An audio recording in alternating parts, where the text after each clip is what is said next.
Okay, let's go.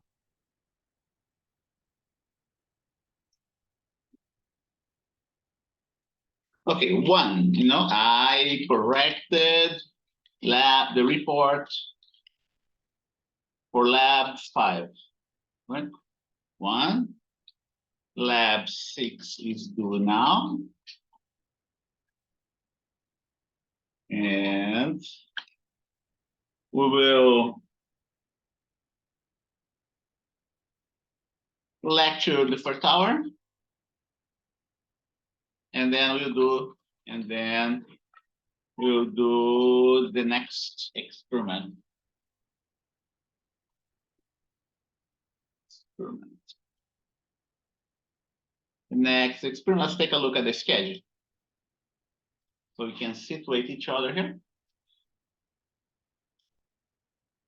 Okay, we are writing here. Today is the last regular class meeting, and then the only meeting we have now is going to be the final exam next week, next Wednesday. The lab that we are doing is moment of inertia 1. Okay, we're not doing. Initially, I had planned for UCM 2, uniform circular motion 2, but I prefer to do the moment of inertia 1 experiment so you can understand better the idea of moment of inertia.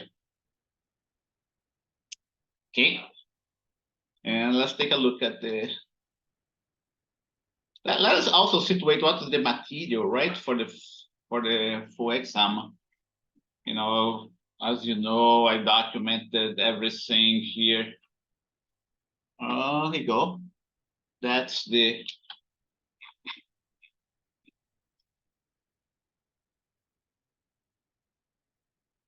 Those are the chapters.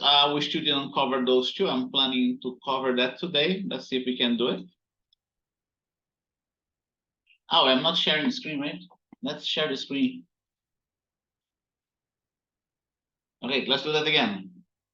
Today is Wednesday, December 6, 2023. I corrected the report for lab 5 and uploaded to your group folder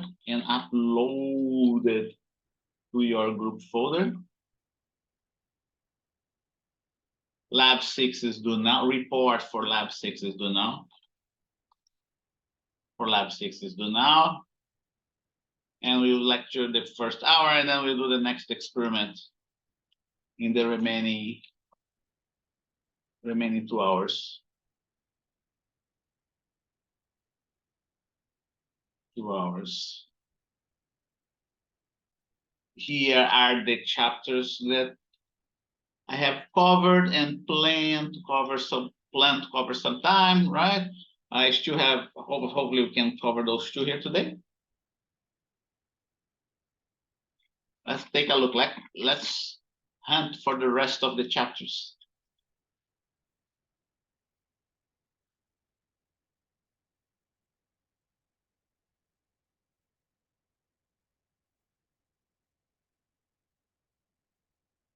Okay, it's already there, this one.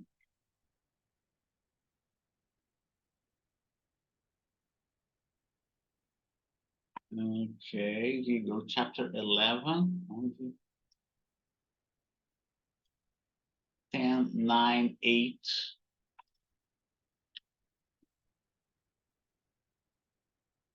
Wait. Okay. Let's see. Yeah. Let's go down here.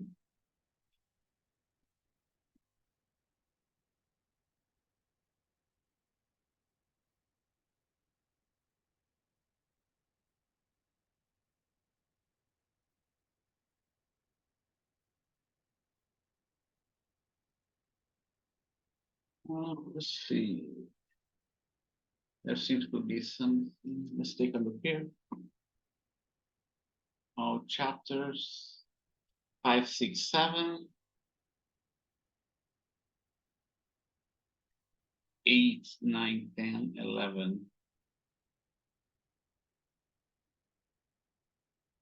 Fluids, we jumped to chapter 16. Let's take a look at the book.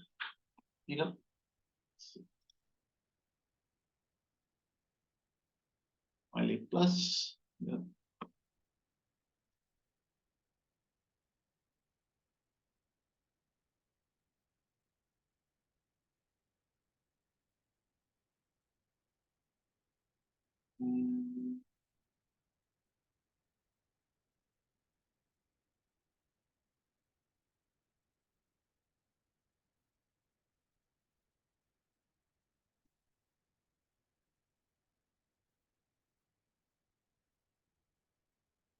Principal linear supposition 17, 16, right?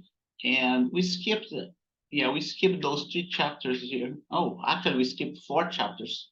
Let's see, 12, 13, 14. Yeah, that's right. We were supposed to cover those 2 here. Okay, so we skipped 4 chapters of the book, 12, 13, 14, 15. But, you know, those are the chapters that were originally scheduled to cover, but we had to skip because of time, right? And then 11, go back here. 11, 10, I didn't put the titles of the sessions here. 9, 8.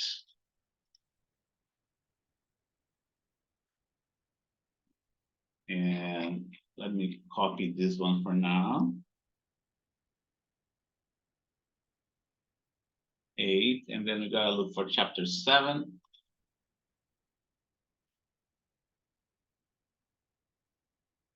Chapter 7, okay, this one here.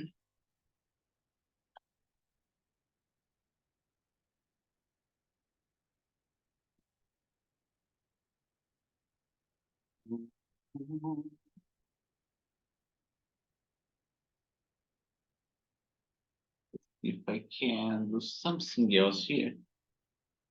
7.1, right? I hate that.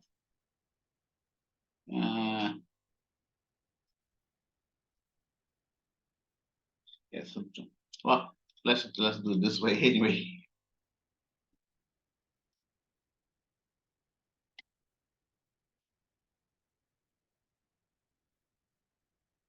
1, 2, 3, 4, 5. 1, 2, 3, 4, 5. Chapter 6. Yeah, this is supposed to be chapter 6. Okay. Yeah,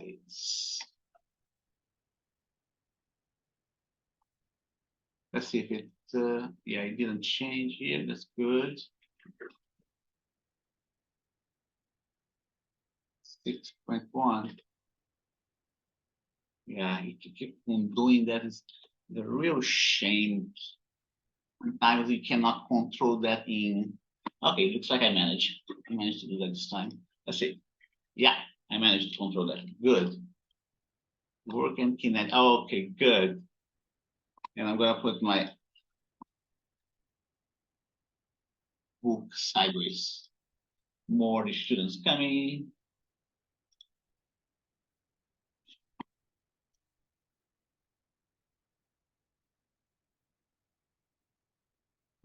Maybe zero. That's gonna be chapter 6. Working on energy. Yeah, this one is gonna be 6 point. Yeah. Yeah, good. 6.3.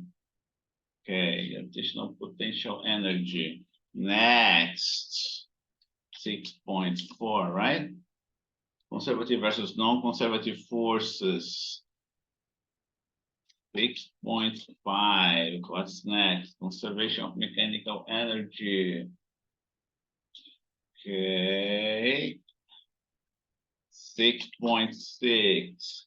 Non-conservative forces and the work kinetic energy theorem. 6.7. Power. Other forms of energy, 6.8, we skip, right? Yeah, other form of energy we skip.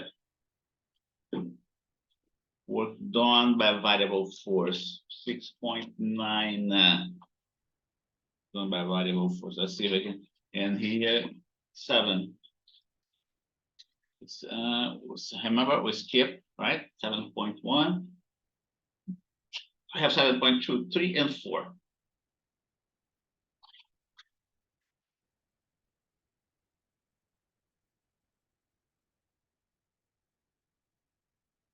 7.1.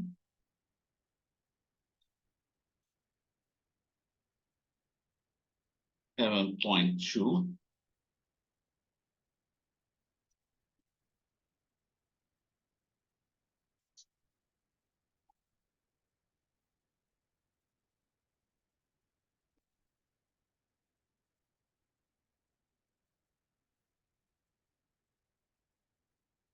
Okay, you go. 7.1. Ooh. 7.1. Good. 7.2. 7.3. Collision in one dimension. Collisions in one dimension. 7.4. And 7.5, we skip it.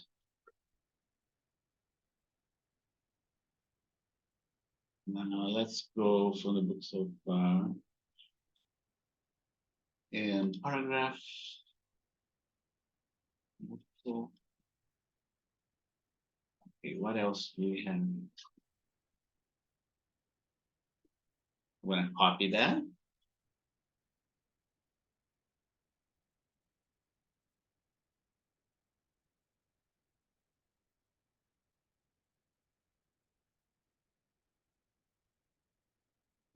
Let's go for chapter 5 now.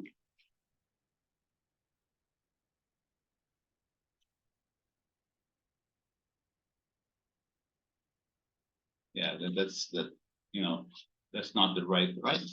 We're going to chapter 5. Something by constant force.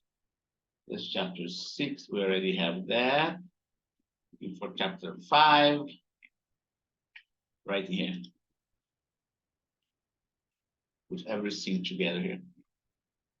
Same and 5.1. Yeah, good. 5.2. 5.3. Centripetal force.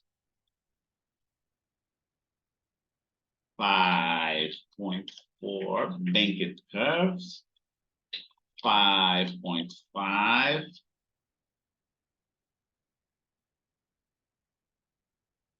5.6. Parent weight.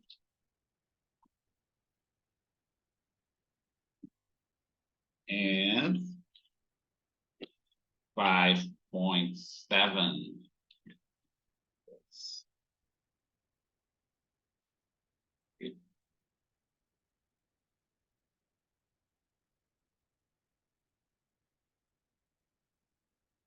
5.7. Vertical circular motion. Video, and they're all in this chapter, in this chapter in the exam.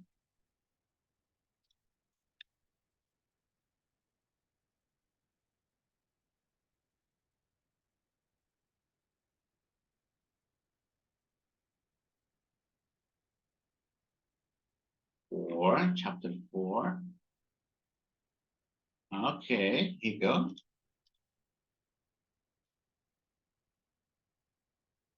That's chapter 4. Now you gotta watch out for those things because of Microsoft Word. It tends to change the numbers here, okay? And so this one is chapter 4. Let's go here. 4.1, concept of force and mass. 4.1. Good. Chapter 4.2 is the next one. First law of motion. 4.3. Newton's second law of motion. 4.4. Vector nature of Newton's second law. 4.5. Newton's third law of motion. 4.6. types of force, gravitational force, normal force, 4.8, static and kinetic. Frictional force, 4.10. Tension force, 4.11. Equilibrium, application of Newton's law of motion, 4.12. No equilibrium. Okay, all of that is bold-faced, and we covered that. There's no skip here.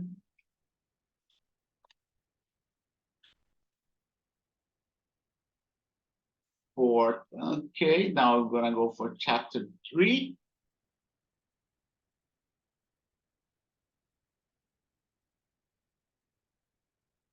Three point one.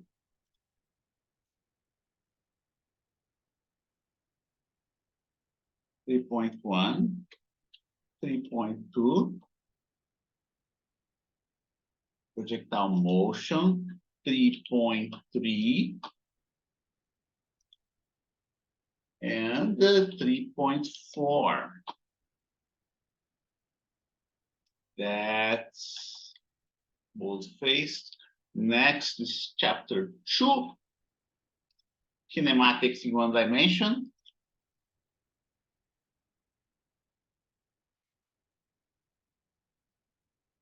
Oh, no. That's no, that's chapter 1. Okay, this one is in good format here. 1.5 scalar and vectors, vector addition, subtraction. Okay, chapter 1, I put it in a different order during the course, right? Vector addition, the components of a vector, addition of vectors component. Let's see. Let's get this guy here. Okay. Bold face them, everything here. That was material for the second exam. We didn't have much material for the first exam, right? So copy this thing.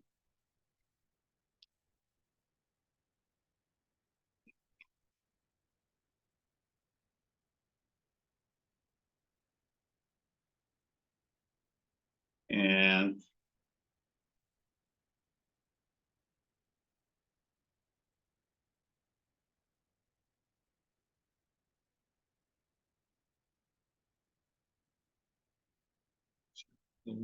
Monday.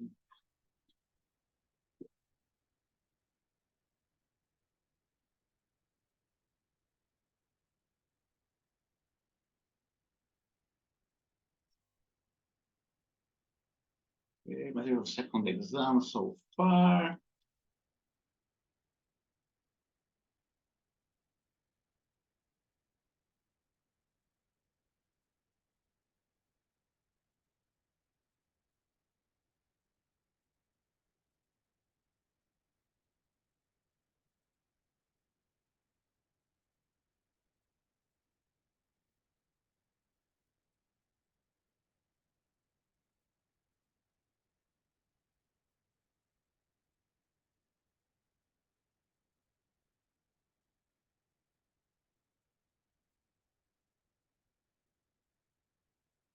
Let us search for that. Chapter 2.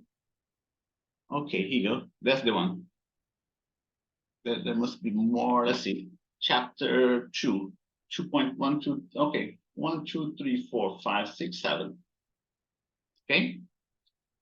So I'm gonna put it right in here.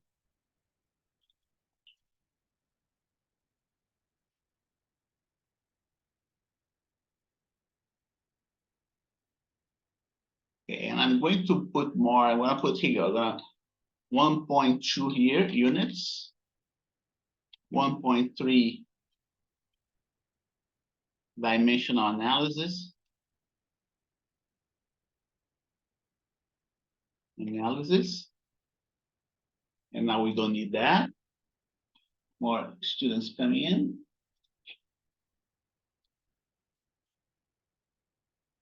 And I will put chapter 1 here at the top.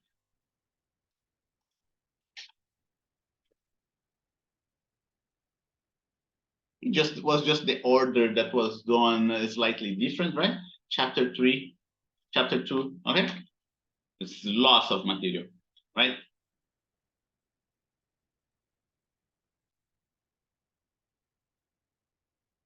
You know, let's see. I'm gonna keep what we had before. See, I'm gonna keep this way. Yeah, I needed to keep this order here. And I'll fix that at the bottom.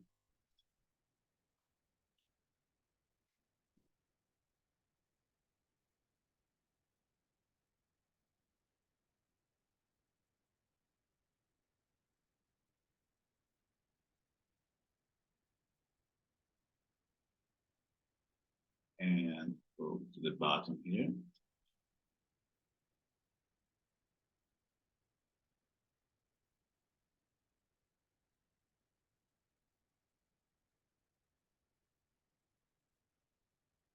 Right here. Material for the exam, final exam. Material for the final exam.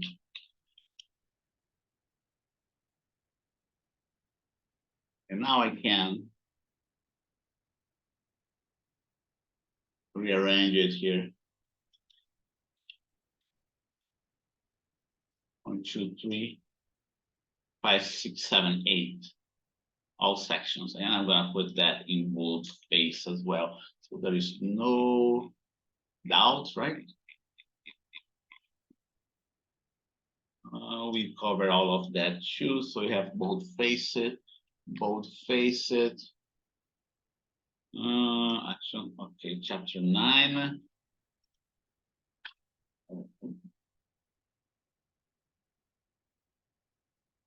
Chapter 9.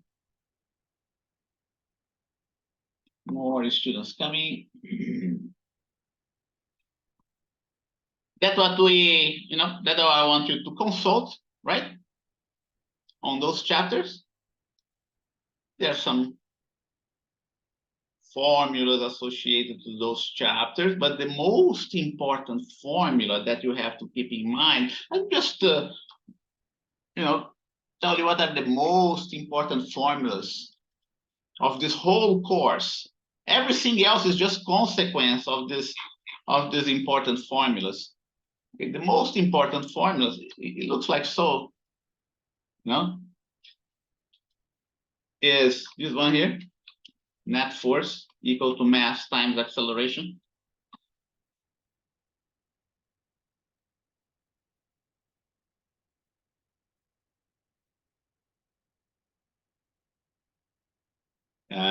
Okay, and Newton's first law, right?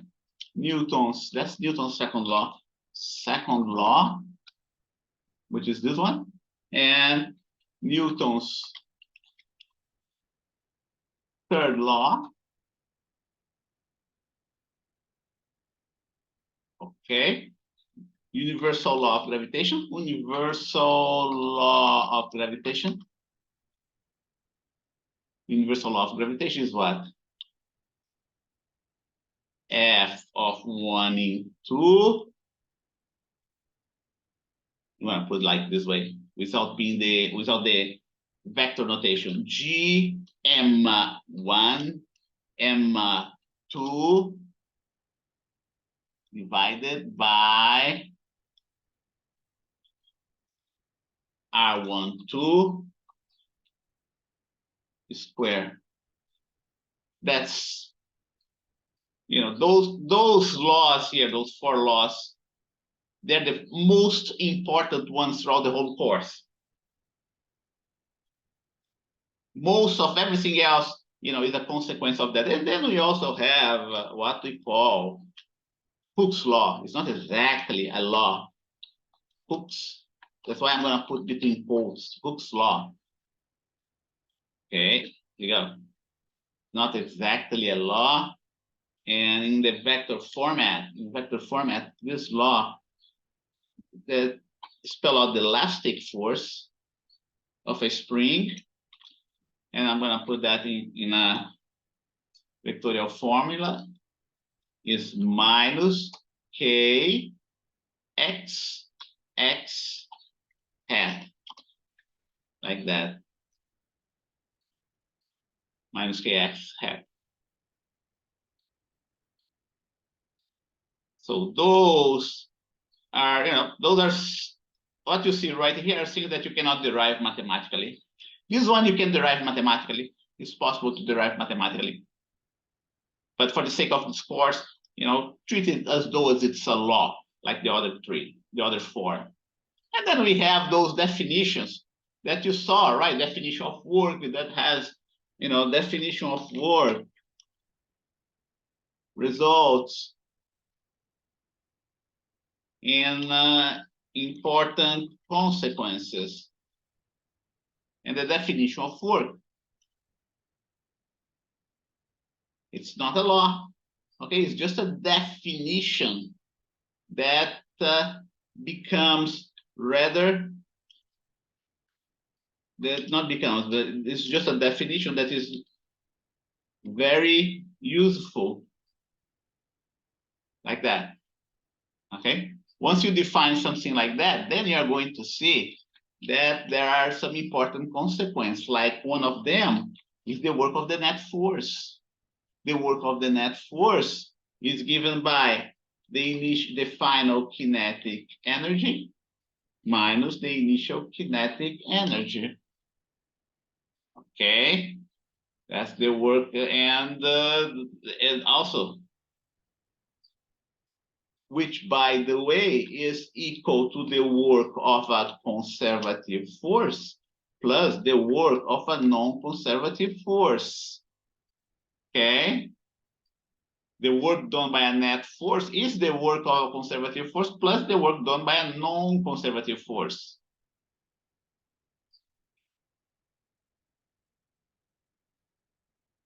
Okay.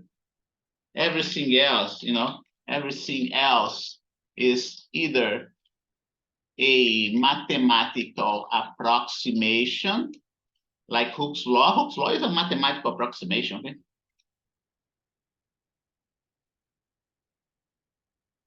Or a definition, that results in important consequences.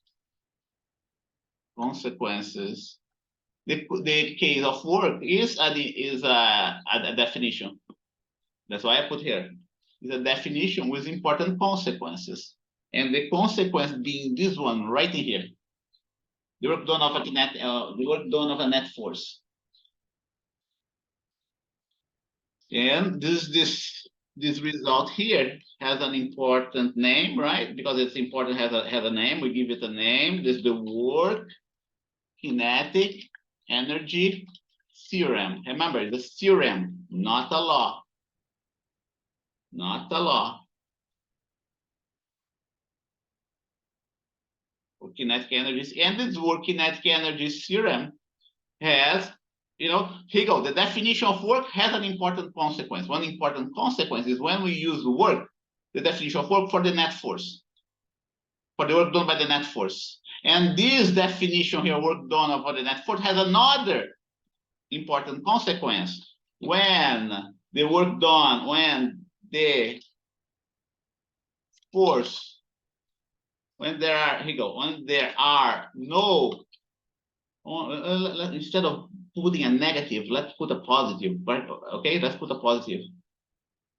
When the only forces acting in a system are conservative forces, okay, then the above theorem becomes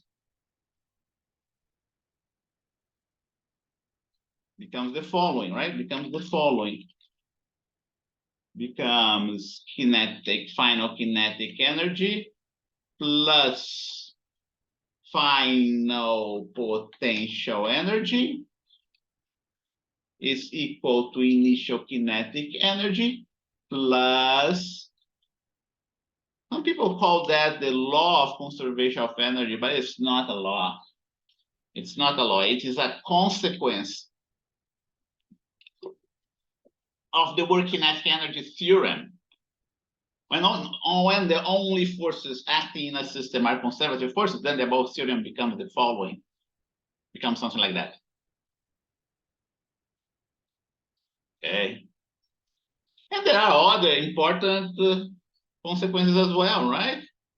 If the net force in a system is equal to 0, right? Then we say that momentum is conserved, right? This is a consequence of Newton's first law of motion, combined with Newton's third law of motion. And we write down like that. PF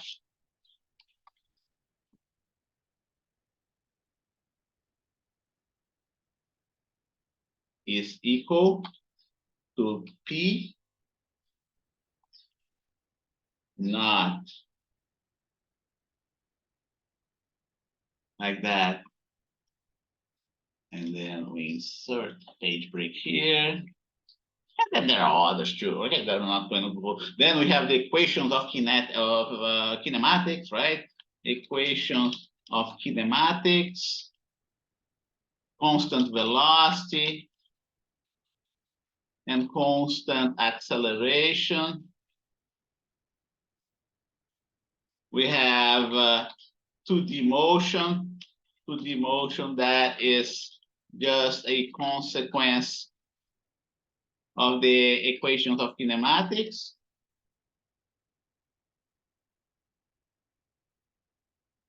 Including circular motion.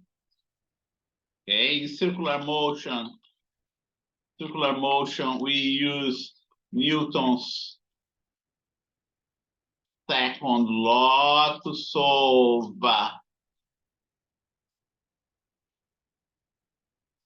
problems, right?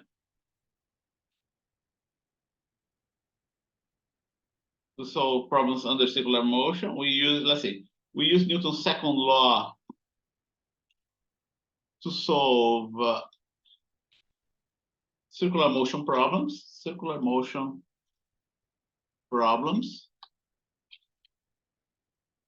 And then we had what? Banked curves, right? Flat curves,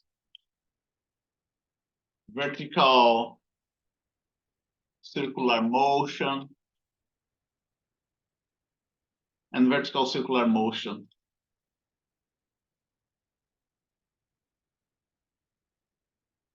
In circular motion.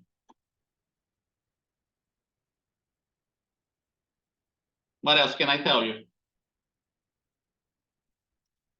And then we have finally the last few chapters, which is oscillatory motion. And then waves and interference.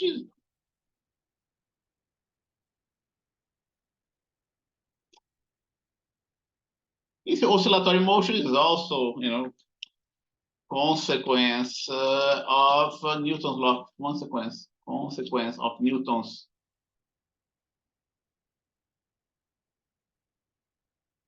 laws of motion.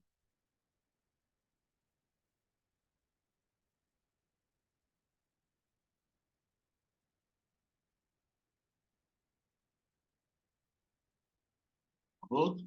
Go.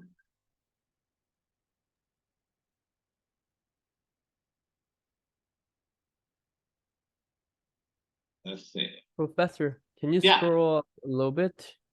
What do you above say? the equation of kinematic constant? Which are you talking about? Yeah, a little bit further. The equations of kinematics? No. I got it. Which one? The work kinetic energy theorem? The Newton's first law of motion combined with the third one. Okay, so that's the conservation of momentum. This one here, right? Okay. That's Yeah. the conservation of momentum. Okay, that's what the conservation of momentum is. It's a consequence of the combined use of Newton's first and second and third law of motion. Combined use, okay? Conservation of momentum. You can say that conservation of momentum is the consequence. Conservation of momentum is the consequence of the combined use of Newton's first law of motion and Newton's third law of motion. Why is that? Well, that can be explained, right? Newton's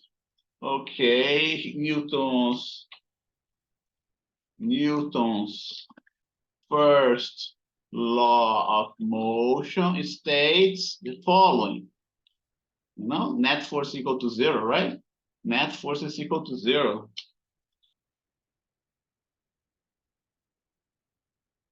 Net force, and I want to put the vectorial notation here. Net force is equal to 0. If net force is equal to 0, what does it mean? It means that the change in momentum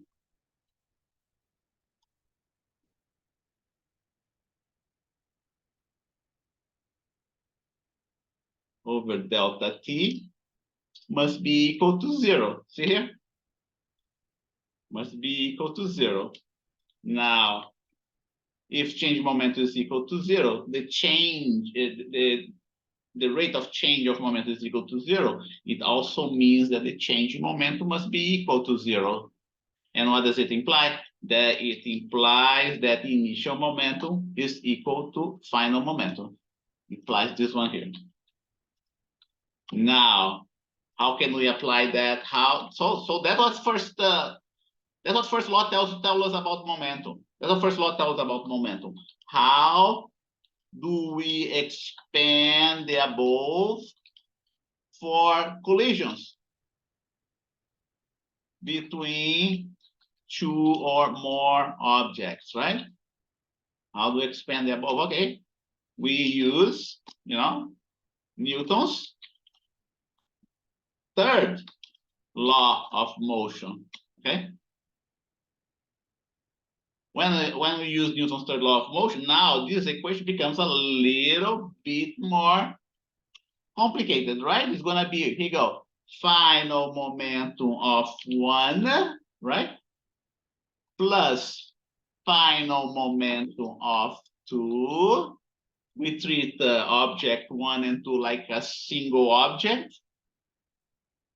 And then we can write their momentums, the conservation of their momentum, when they undergo a collision, like that. When they undergo a collision. Can you scroll up a little bit up? Yeah, let me see. Okay. Oh, thank you so much. Yeah. Right. Net force is what? I'm gonna even elaborate a little bit more here. Here you go. I'm gonna put a mass. How do I get right from one to another, right? Let me elaborate a little bit more here. So maybe that's where you are struggling. Here you go. Mass times acceleration is equal to 0, right? Now, but let's not forget that acceleration is delta v over delta t, right? And don't forget that m times delta v is going to be delta p. That's where it comes from. That's where this guy comes from, right? Just by breaking down my acceleration. Here we are assuming that the mass is constant. the mass is not changing. That's what we're assuming here.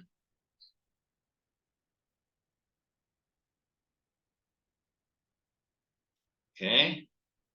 Let's see, 932. I wanna, a little review for the whole semester. That's what this is all about. Maybe I missed something, one thing or another one, okay? But like I said, the most important piece of information that you have here is those 1, 2, 3, 4. Okay, those are 4 laws. Those are the 4 most important pieces of information. And then we have the other ones that are either an approximation, mathematical approximation, or a definition. When we apply those laws to those mathematical approximations, when we apply those laws to important definitions, okay, we get other important results. Just like momentum. Momentum is a definition, is an important definition. Here you go. This guy here is an important definition. Just by looking at the inner workings of Newton's second law, Newton's first, second, and third laws, we come with this important result. We come with an important result. It's a result that's hidden in the formulations of Newton's law. Okay, that's the hidden meaning here of the conservation of momentum. And the conservation of energy, what's the hidden meaning of conservation of energy, is in the definition of work and the application of Newton's second law to it. For kinetic energy, not a law, kinetic energy theorem is a consequence of the above definition plus Newton's second law. Okay? Plus Newton's second law. So Newton's second law is everywhere there. Everywhere that we go, everywhere in the definition, the important results that we get, the theorems, Newton's law is all over there.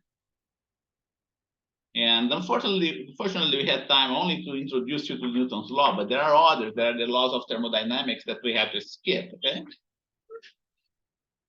Yeah, I'll save that.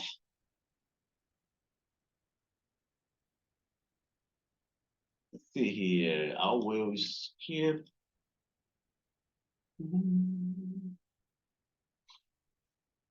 I will here.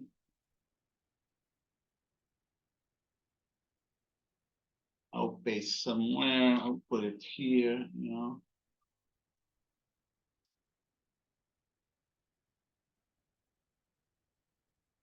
935.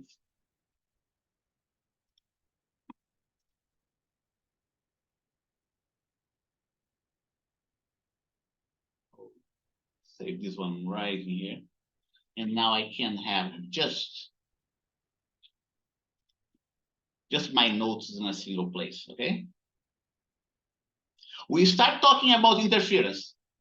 We did start talking about interference, okay? And interference, I'm gonna write that down here. A brief, material for the exam, right? For the final exam. Brief review of the equations we used throughout the semester.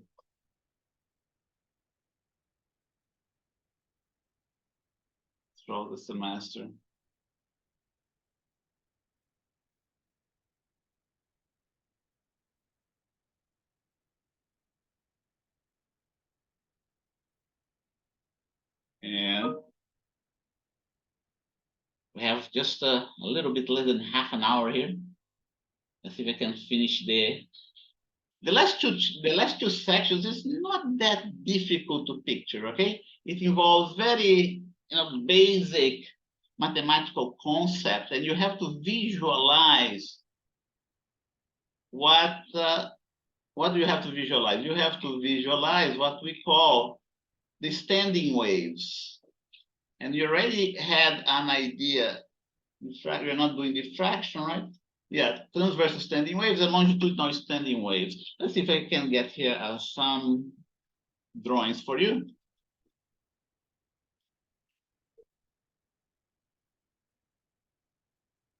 Let's see.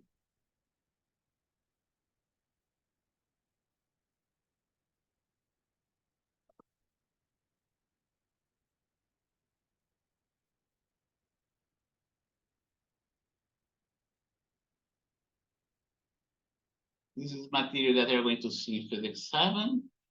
And okay, we're getting there. Yeah, okay, here you go. Let's start with transverse waves. Okay, transverse standing waves.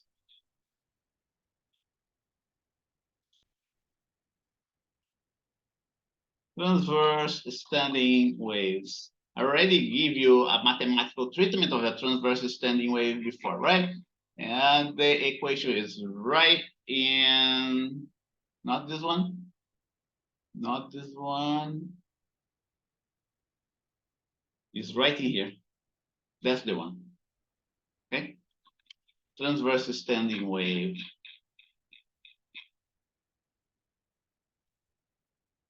Here's the mathematical treatment of a transverse standing wave.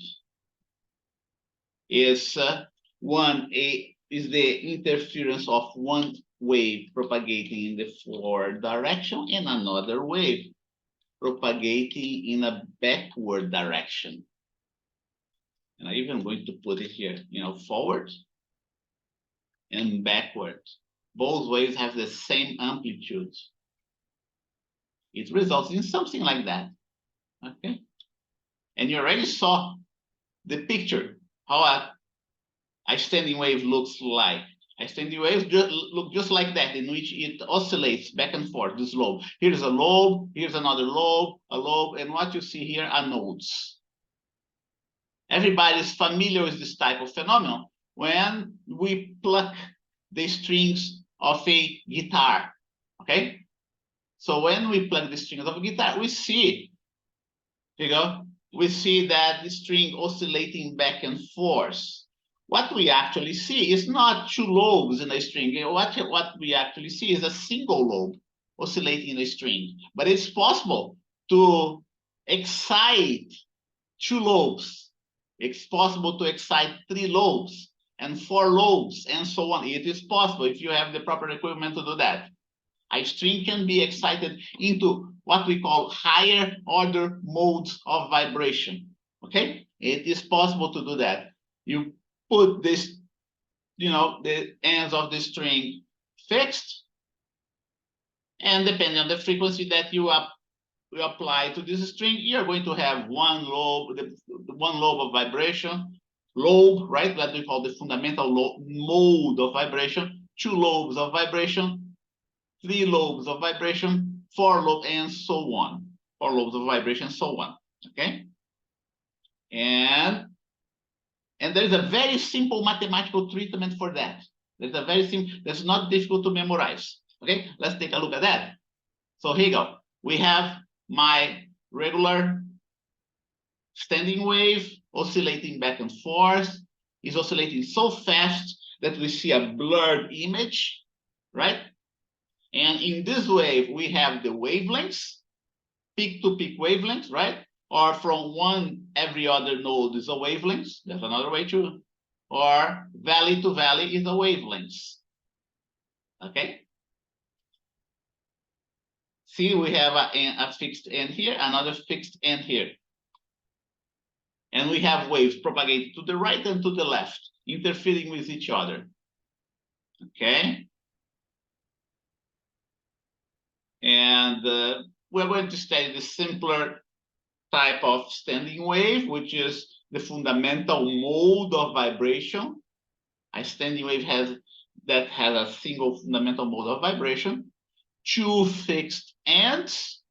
You already know the distance from here to here is going to be 1.5 wavelengths, okay? And I'm going to write it in a different way, right? The distance that you see right here in this drawing is 1.5 wavelengths. 1.5 wavelengths correspond to a full length of your string. Okay? Remember, this amplitude of vibration is very small compared to the length of the string. It's very small. It's not, this drawing is not in scale. Okay? The string is stretching just a little bit when it is oscillating. The string of your guitar, for instance. And with this very simple analysis, we can find a relation between a wavelength and the length of the string. If we cite the next mode of vibration, which would have a second lobe in there, okay? Here's one drawing, right here, the full drawing. Here you go. Now, if you get the right frequency, now you're going to have that 1/2 a wavelength, 2 times half a wavelength is going to be equal to L, okay? To the length of the string. Do you picture that? And then we can write down the lambda as being L. And then we have a third mode of vibration. 3 times half of a wavelength is going to be L. 4 times half of a wavelength is going to be L, and so on, okay? And then we have this genetic formula. Depending on the mode of vibration, the wavelength is going to be related to the length of the string in this, according to this relation. That's for the standing waves. And then we write down my wavelengths in terms of this integer number that we call n. That's L to L divided by n. To L divided by n. Okay, and gonna be here. You go. For a standing wave, consider, let's put it this way. Consider a string of length L, okay? Put to a string of length L with 2 fixed ends.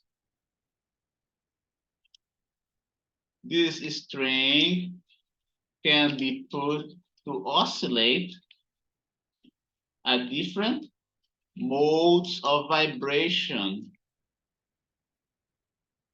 depending on the frequency, right? Depending on the frequency, this string can be put to oscillate at different modes of vibration. A mode with a single lobe is called the fundamental mode of vibration. And it looks like the following. I'm gonna copy this one here.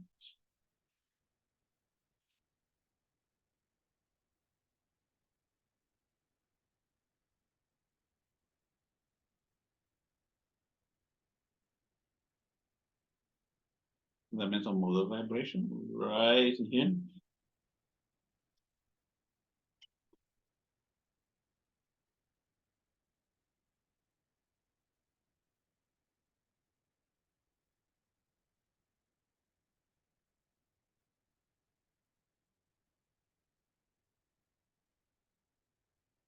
Okay.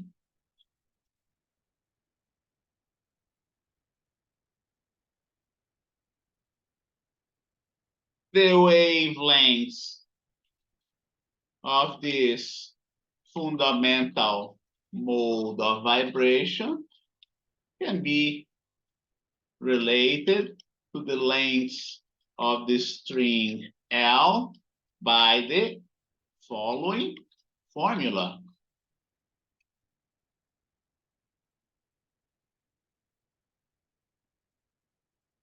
You see how simple this treatment is? Okay. And it's going to half of a wavelength is equal to the length of the string. And then I put between parentheses n equal to 1. Okay? N equal to 1. Because we have n equal to 1, because we have a single lobe. Then we can have a second mode of vibration, okay, which is this one here. We call it the second harmonic.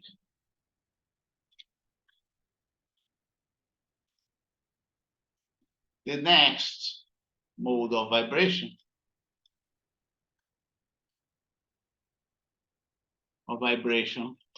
called the second harmonic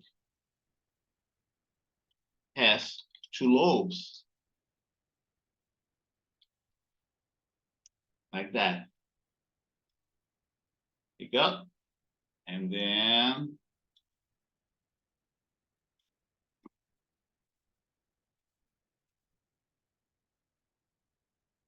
in this case, the allowed, the allowed is very, very important to put that like that. The allowed wavelengths is given by, okay, the allowed wavelength of vibration for this equation is going to be what? Is going to be 2 times half of a wavelength. And now here we have n equal to 2. You keep on doing that for 3, 4, 5, 6, 7, 8, 9, 10.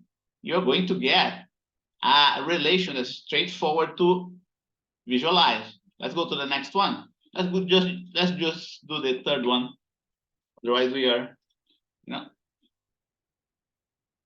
when I'm doing for this thing for the first time, nobody else has done in the past, you do like at least 6 possible derivations, okay? Eventually, and after 6, you're convinced 6 derivations. Here we're doing only 3. After 6 derivations, you become convinced that there is a pattern for this type of behavior, okay? For the next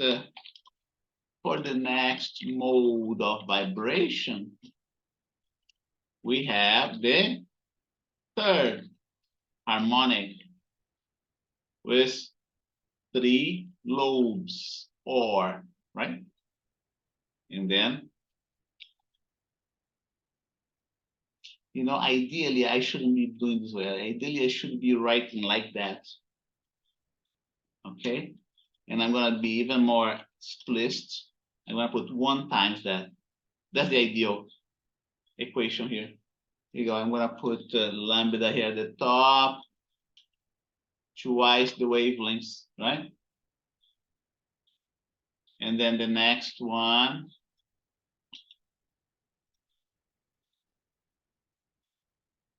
three times half the wavelengths for n equal to 3, and so on. Repeating for several modes of vibration, we get the following genetic equation.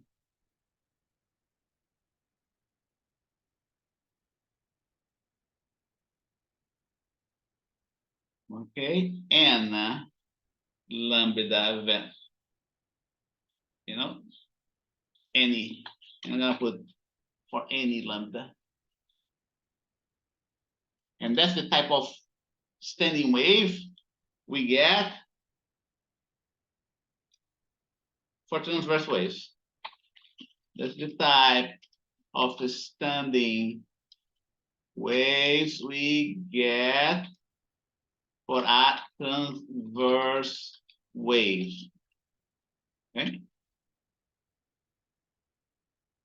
And like I mentioned before, I'm gonna put 2L here over N, 2L over N. I'll put the 2 there together is the L. And the lambda becomes sub N. What does lambda N means here? the above notation means that you can excite standing waves only with a specific wavelength. Okay? Example.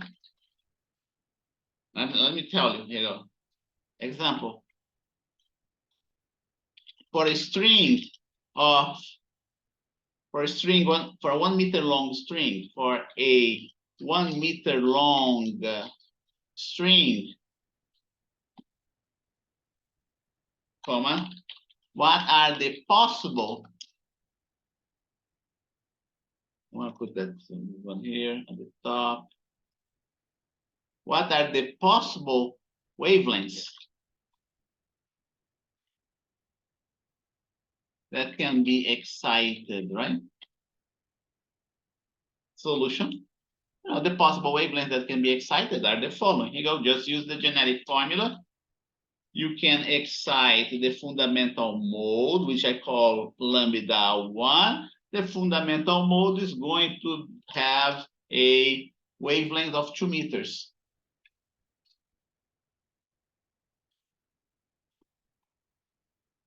Then you can also excite the next harmonic, we call it the next harmonic, which is going to have just 1 meter, the wavelength of 1 meter only. Okay, for this specific string with the 2 ends attached, fixed ends attached, you won't be able to excite a wave with a wavelength of 1.5 meters. Okay. For the next mode of vibration, that's going to be what? 2 divided by 3 meters. 2 divided by 3 meters, which is equal to 0.667 meters, right? And so on.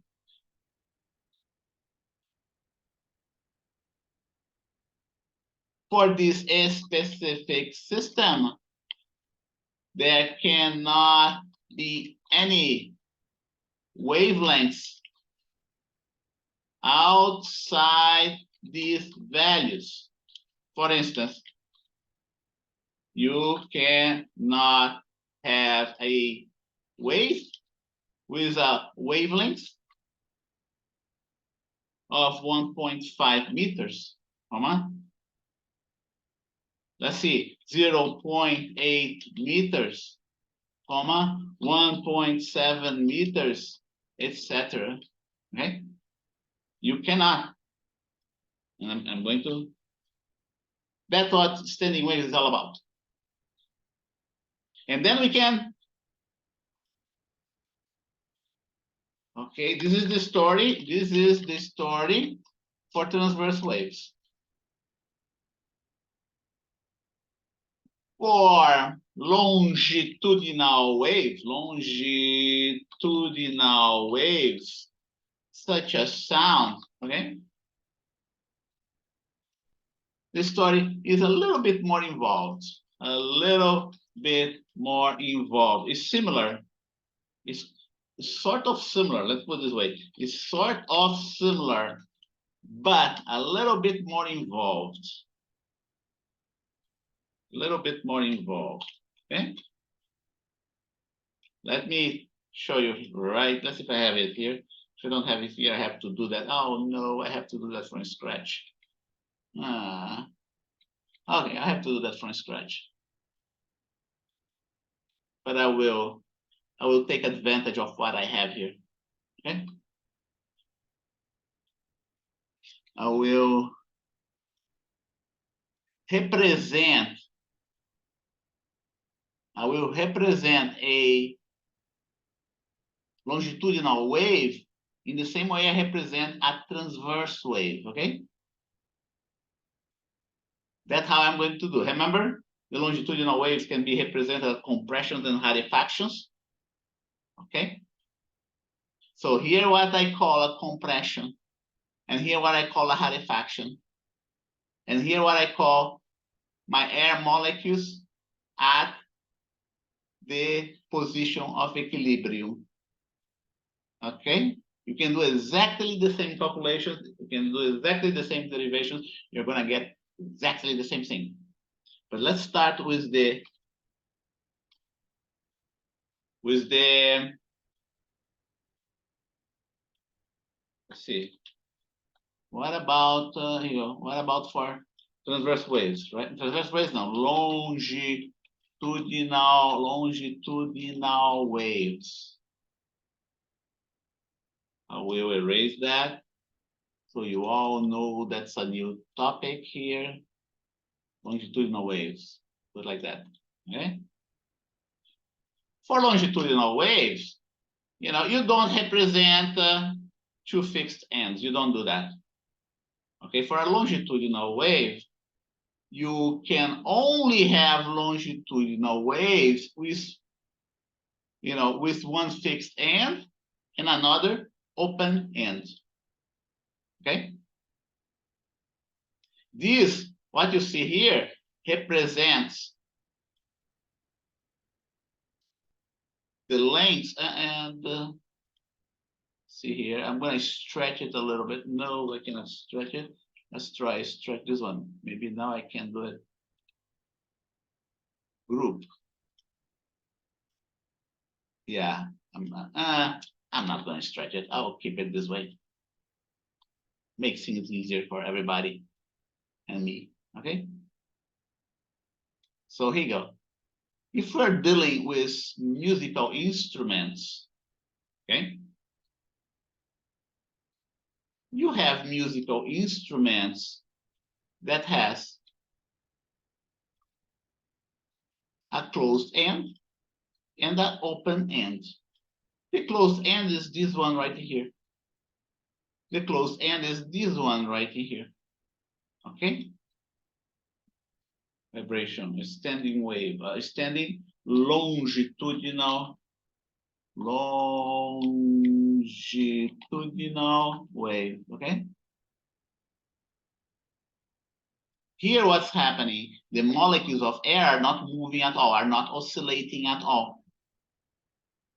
And here, what do you have? Here you have the maximum oscillation of the air molecules. And that's how you represent. It's easier to visualize as a transverse wave. It's easier to visualize the motion of a longitudinal wave if we use the notation of a transverse wave. In this specific case, we do not have half of a wavelength. In this specific case, we have 1/4 of a wavelength. Okay. So our unit of measurements of a wavelength is going to be 1/4 of a wavelength, which is equal to L. Okay, like that. I'll put that this one is going to be my X coordinate. This one is going to be my Y coordinate. And then what else do we have? Okay, we have the next one. Remember, one open end and one closed end. Okay, and I'm going to write that down here in my notes. For longitudinal waves, this is sort of similar, but a little bit more involved. In this case, we can have one open end. In this case, and for as applied to musical instruments, we can have one open end and a closed end. The open end and a closed end.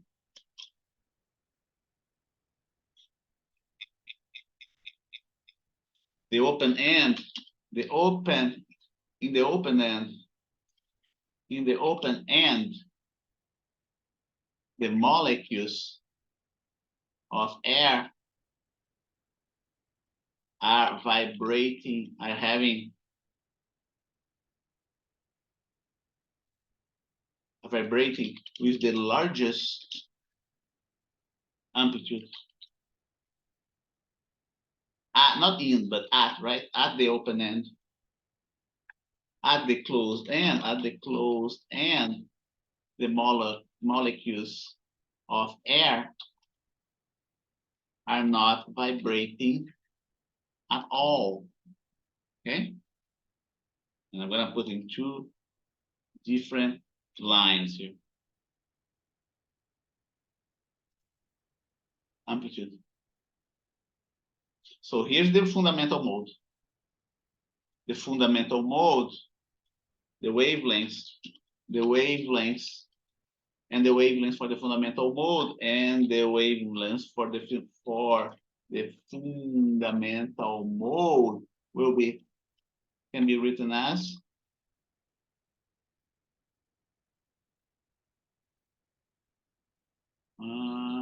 let's see here.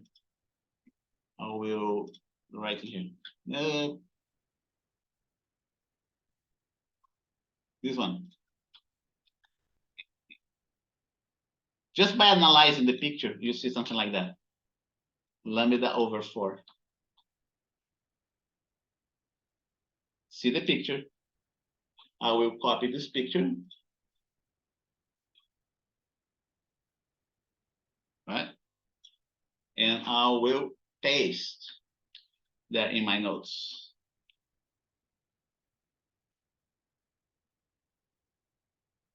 See the picture.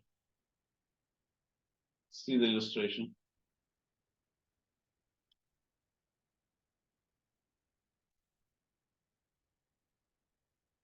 See the illustration.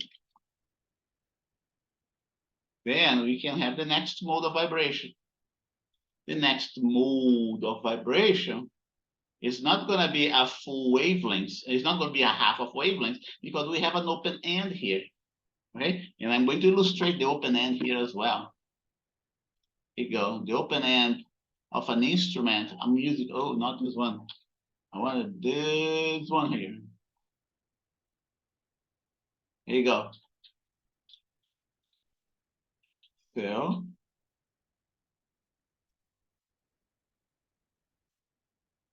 okay, and I'm gonna put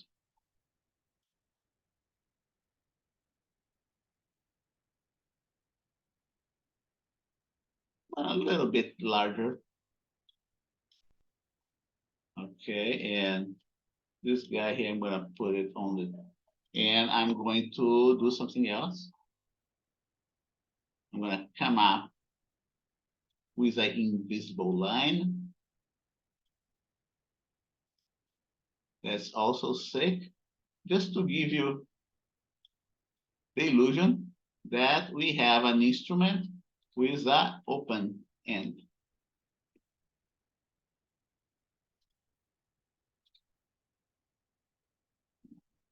Into front. Okay, now we have it. See that? My musical instrument with an open end. And that's a representation that that we use for this longitudinal wave. It's easier to understand in this way than to keep in. Not only easier to understand, but it's also easier to show it, to draw it. Have you thought about keep on drawing all those points that you saw initially there in my simulations? Okay, it's lots of work. Okay, next one. Let's go to the next one. Here you go. Next one would be like that. Open end again, right? Open end again. Here you go. If it's an open end, oh, not this one here. Here you go. Open end, open end. Now again, we have the length L right in here. Okay, and then what are you gonna have? We're gonna have 1/4 of a wavelength. Oh, 2/4 of a wavelength, 3/4 of a wavelength. Can you picture that? Easy enough, right? 1/4, 2/4, 3/4. Here you go. 3/4 of a wavelength. That's gonna be equal to L. That's the next one.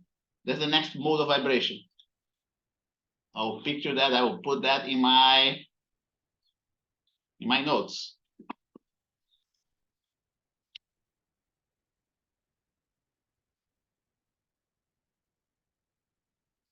Next mode of vibration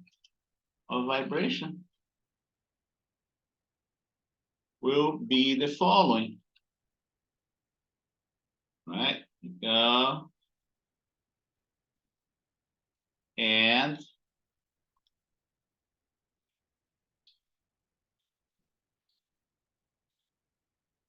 the equation now is going to be something like that. 3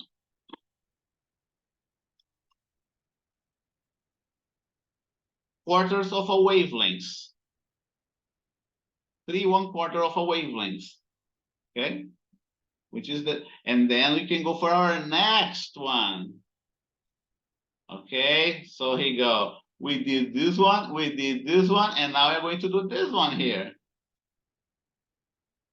At this point in time, you should start figuring out what is the genetic relation of the permissible wavelengths of the mode of vibration of my musical instrument. 1/4, 2 quarters, 3 quarters, 4 quarters, 5 quarters. 5 quarters of a wavelength. Okay. Let's copy that.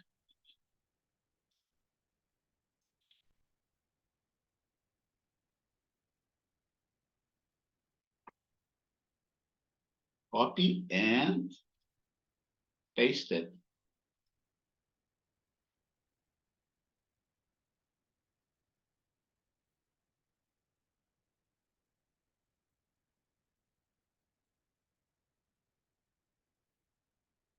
Okay, so it's counted differently, right? It's counted differently because the configuration of the modes of the vibration is different as well. Here you go, that's the third harmonic. And then we can come up with a genetic expression. The genetic expression is going to be, note that is always a odd number, 1, 3, 5, because it's an odd number. We are going to here write that as being 2n plus 1. Okay, for n equal to 1. Oh, even better. Oh, it shouldn't be, let's see. Yeah, we have to correct that. If I do like that, okay, it can be either like that or it can be like that. Okay, either way.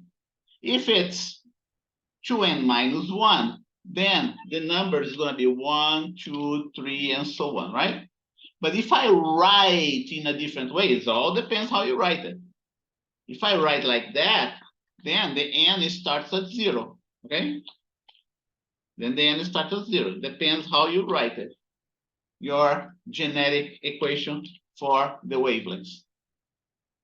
Let's stick to this one. Okay, let's stick to this expression. If we stick to this expression, we now can write my possible wavelengths as being lambda sub n is equal to something like that, no? And then for n equals 1, 2, 3, 4, 5. And again, what does it mean? It means that just some wavelengths are allowed in that tube of yours, in that open-end tube of yours. Only, and if only certain wavelengths are allowed, then only certain frequencies are allowed as well. Just like in the string of your guitar as well, okay? You can, produce sounds of a specific wavelengths. And then you can do then you can also repeat this, this derivation, right? For a tube with two open ends, okay? We can have musical instruments like that as well, two open ends, not just a single open end, but two open ends as well. No, I'll leave that to you to do that on your own. I'll leave that to you to do on your own, okay? And now we are done with the lecture material. You have everything that you need to study for the exam, with the exception of the lab. Okay, that's what we're going to do now. Any questions? It's 10:15 right now. I'm going to take attendance. Think whether you have a question before I move on. Here you go, lab 7. Gael Garcia. I don't see Gael Garcia there. Ridwan Harrison.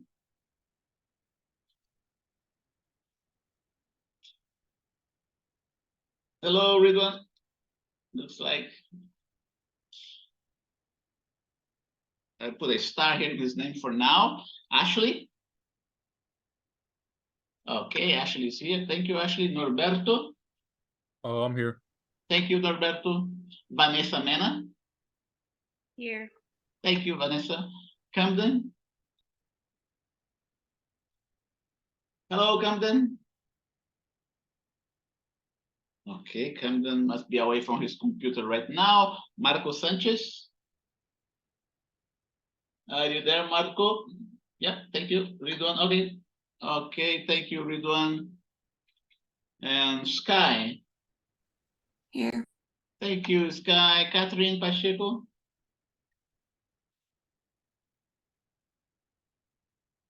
Hello, Catherine. I don't hear from Catherine. I will put a star here. We have one more minute before 10:15. We have 6:08. So someone just dropped it. Okay, so if you don't have any questions, let's go have our break.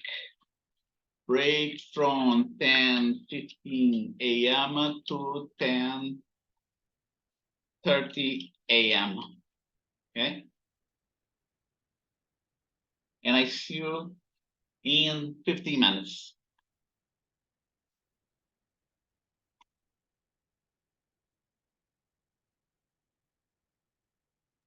Professor? Yeah.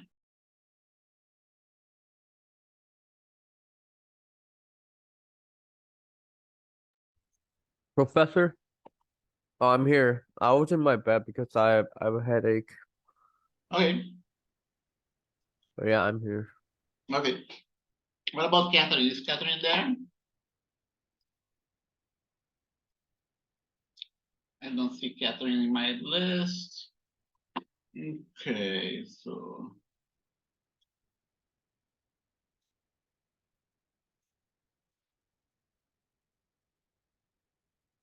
Okay, what I want to do, let's not give it lab 7 name to it. Let's instead give it a name of lab 8. Okay, lab 7 was supposed to be the other uniform circular motion. Okay, so here you go. See, I have lab 8 here. So let's give it a name lab 8. We're skipping lab 7, okay? We're skipping lab 7. It's just a name. So here you go. This is version number 9 of the syllabus. Here, let's see. Let's see here. What's going on here? Did I put lab 7? Looks like we have a mistake here. Should be lab 6. 5, 6. Yeah, and we are skipping lab 7. Okay, here is supposed to be lab 6. There was a typo in there. So no more lab 7? Yeah, yeah, it's not lab 7. It's I wanna keep it lab 8. Okay. Yeah, lab 7 would mean to be UCM2. It's more for my own convenience, okay? So we had lab 1, 2, 3, 4, 5, 6, and 8. Okay, and I want to, just for my own convenience, I'll put it here, lab 8. Okay.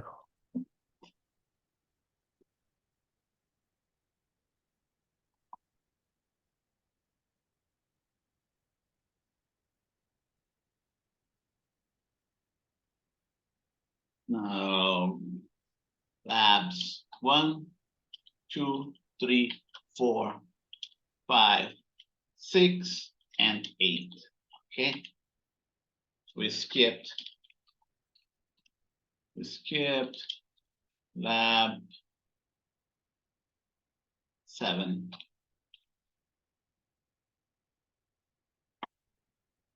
Which was supposed to be UCM2, which was supposed to be UCM2.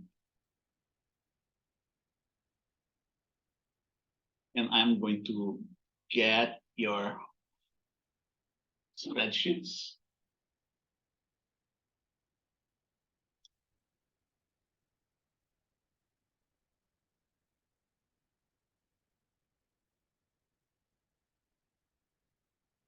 Let's see. Okay, Zaid, are you there, Zaid? Gael Zaid Garcia.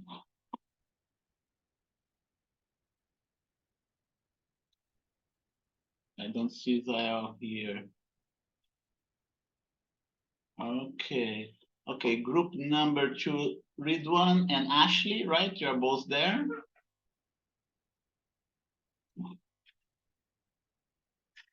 Just confirm that you're there. Okay. Good. So group number 2, I'm gonna upload the spreadsheet to your group folder.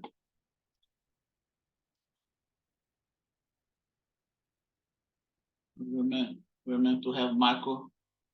Let's see. Let me check. I think so, right? Let me see. I have a note here. Yeah, switch it to group 2. Okay, Marco. So join Ridwan there. Ridwan and Ashley.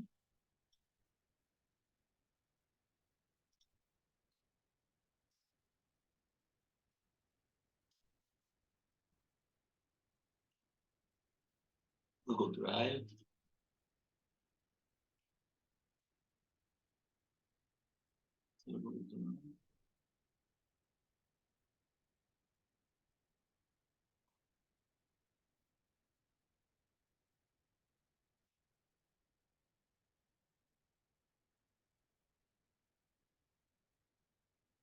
Group 2.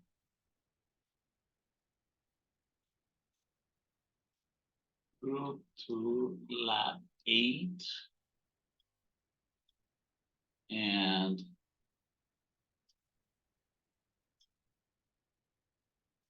group 3, Norberto, Vanessa, and Camden, you are there.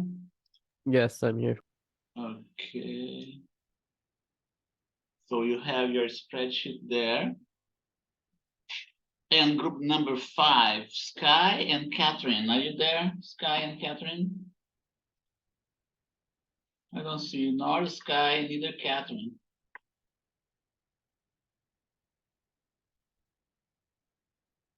Okay, I'm gonna put a left.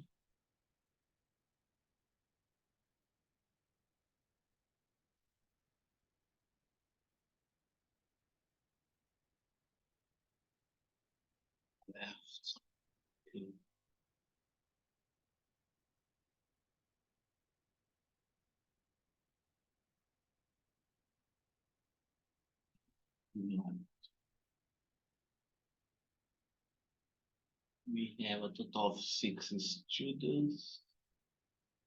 Okay, so we have everybody here with the spreadsheets.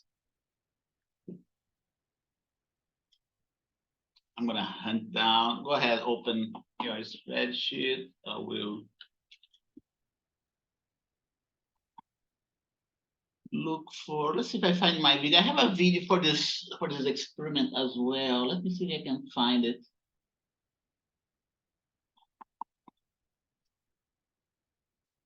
If I don't find it, we do it without it.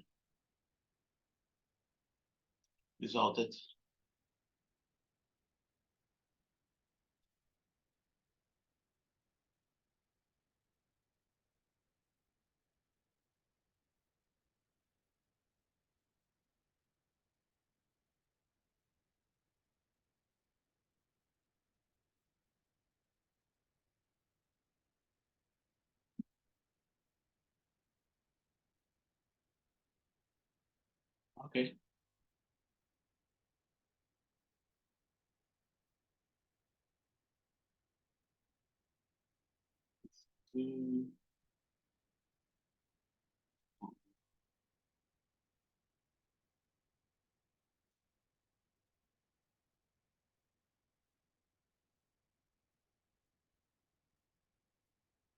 Okay, must be here.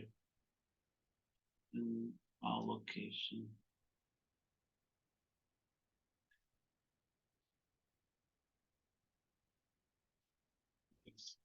Okay, I found it.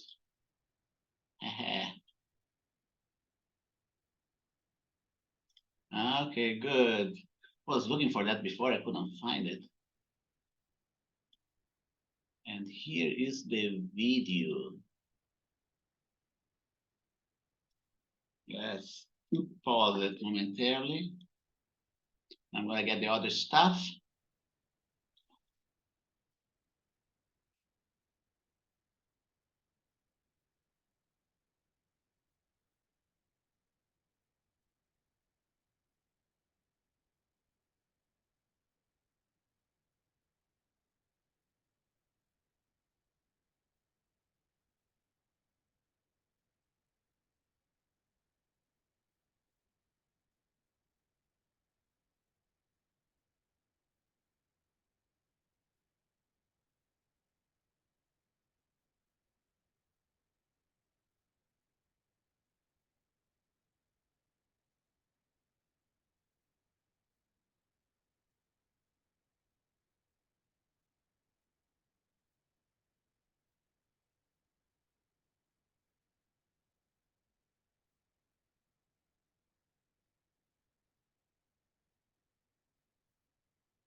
Okay, that's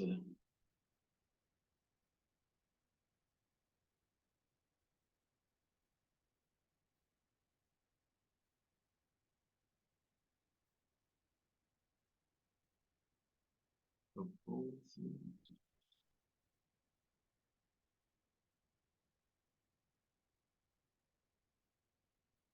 Slides P37, moment of inertia 1. That's the one I want. Okay, constant radius, variable mass. And I have the spreadsheet. Nope, not this one. I want the other spreadsheet. Who's joining us here?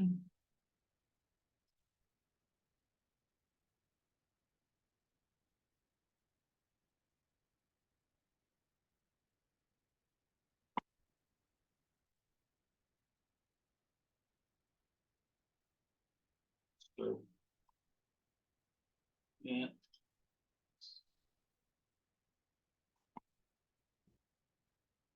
Sky just joined us, right, Sky?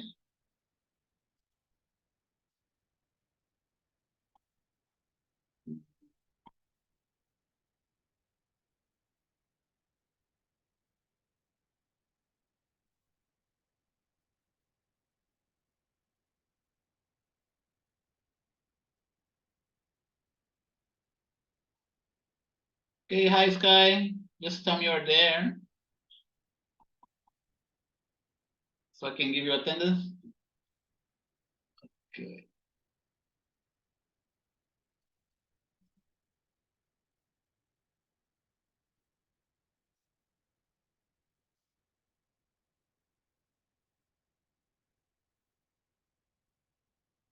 That's here. And okay, that's the one I want. That's good. What else is missing here? Just the.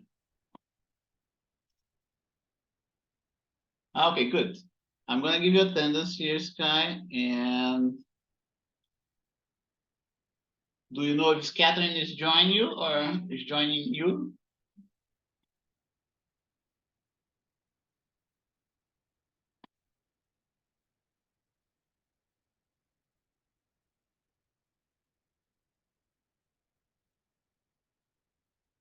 Okay, returned. Professor, what's Yeah. the spreadsheet name for the Lab 8. lab 8? Yeah. Group number 3, right? Your group number 3, P06 L08G3. Okay. P08. I don't see that. Let me see. Yeah. P06 L08G3. Okay. Oh, okay. Now I see. Okay, thank you. Okay. Okay, good. So let's see, Sky. Is your group member Catherine Pacheco joining you?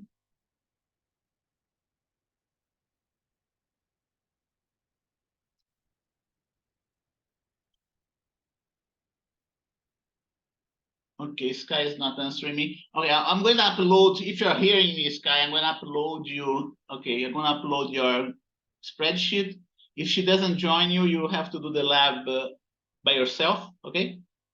Lab report by yourself. I will upload your spreadsheet right now. Your group number 5.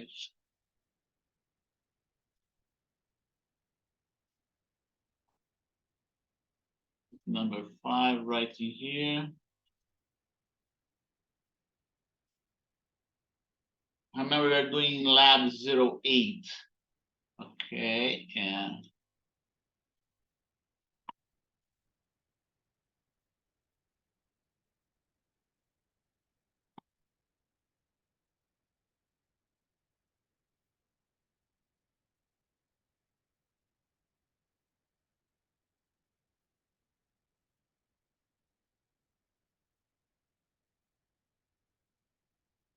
if I have lab notes.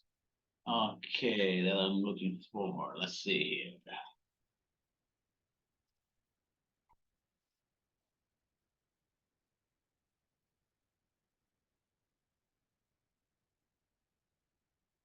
Okay, I got what I want.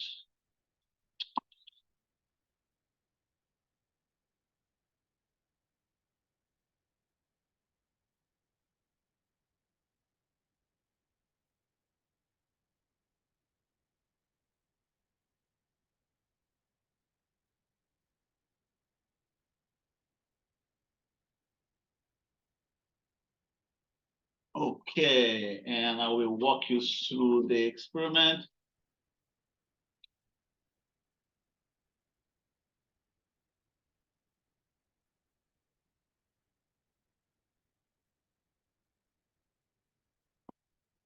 Insert. Okay, experiment, moment of inertia, first part, constant rate. I have first and second part. We are not gonna have time to do the second part. Similarly, for uniform circular motion, we had the first and second part, but we are not going to have the time to do that, right? to the second part. And just a reminder, report for lab 6 due now, right? We are skipping lab 7. We are doing lab 8.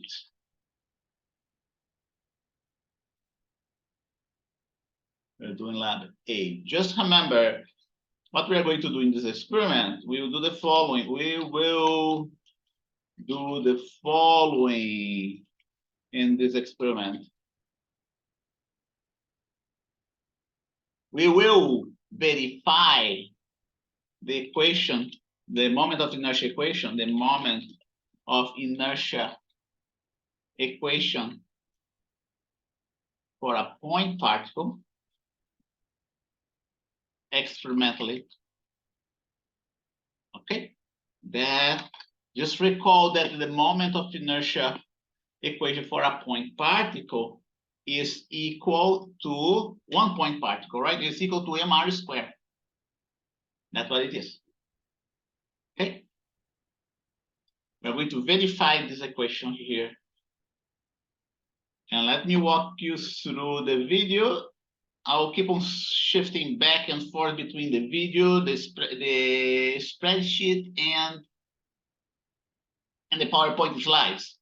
Okay, here you go. Here's the video. And then later on, I will play the video all together without any interruption. Okay, here you go. Moment of inertia experiment, constant mass, and variable radius. Okay, what are we doing here? It's constant. We're doing an experiment. Hey, wait a minute. No, I got the wrong one. Sorry, folks. Constant radius and variable mass. I got the wrong one. Let me get the right videos. Constant mass and variable is all the way around. This constant must be this one here. Yeah, that's the one. Chosen in the proper order. Okay, that's the one I want here. That's what happened whenever we start to accumulate lots of videos, right? Moment of inertia experiment, Here. variable mass and constant radius. Okay, variable mass and constant radius. We did the same, something similar In to. this experiment, you will. We did something similar to the uniform circular motion, right? And what do I mean by variable mass and constant radius? I mean the following. Here you go. I'm gonna change this factor right here and keep this one here constant. Radius from the axis of rotation. Radius from the axis of rotation, okay? So here you go.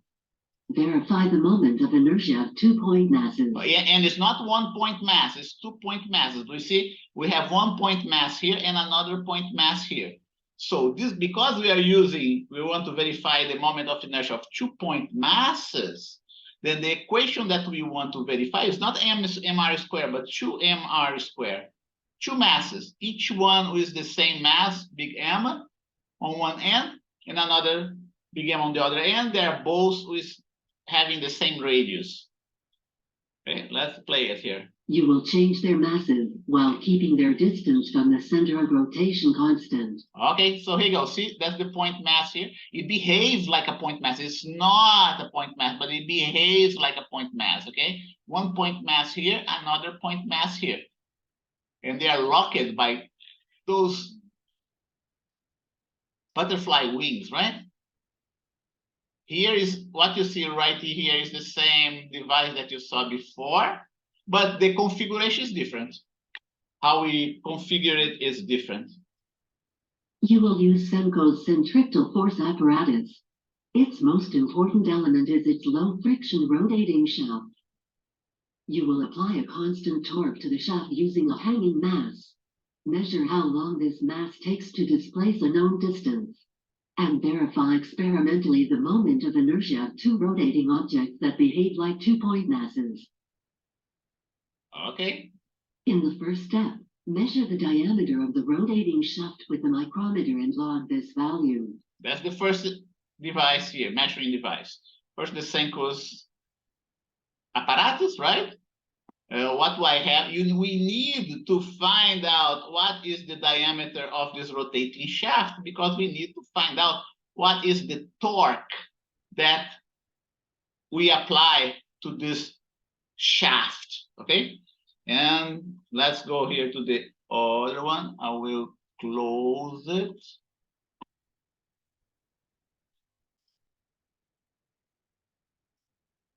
Moment of inertia right here. Okay, here's the rotating shaft.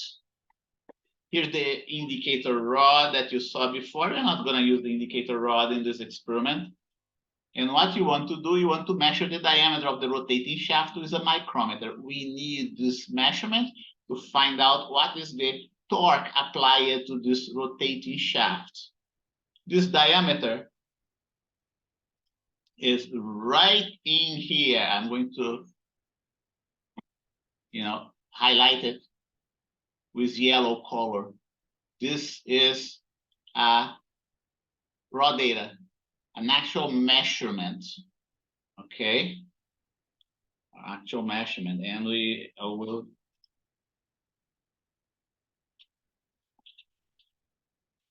Okay, and going back here. Notes. Okay. I have lots of windows opened here, and sometimes we get lost in so many windows. Okay, here you go. Two rotating masses. They are the same distance from the axis of rotation.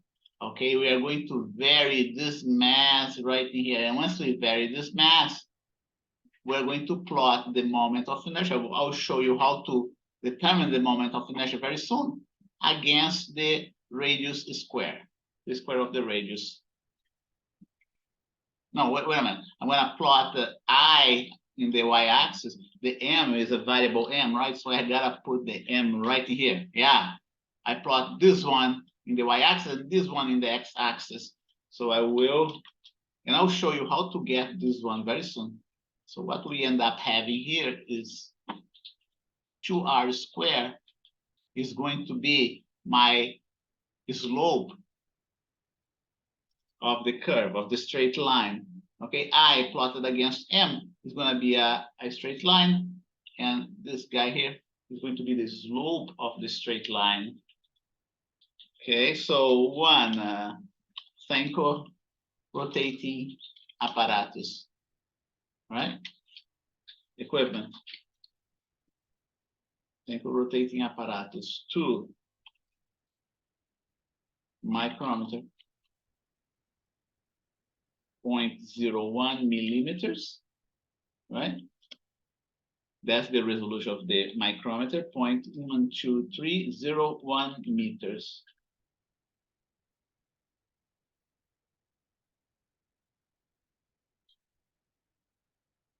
Measure the diameter of rotating shaft.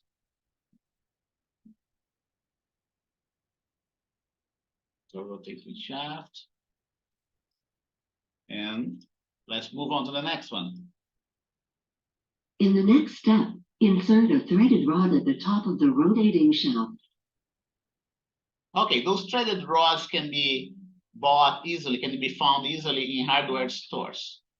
I bought a bunch of those here for the experiment at LA Harbor. I left there in the lab room, and I use them for my experiments. It's really nice to have it.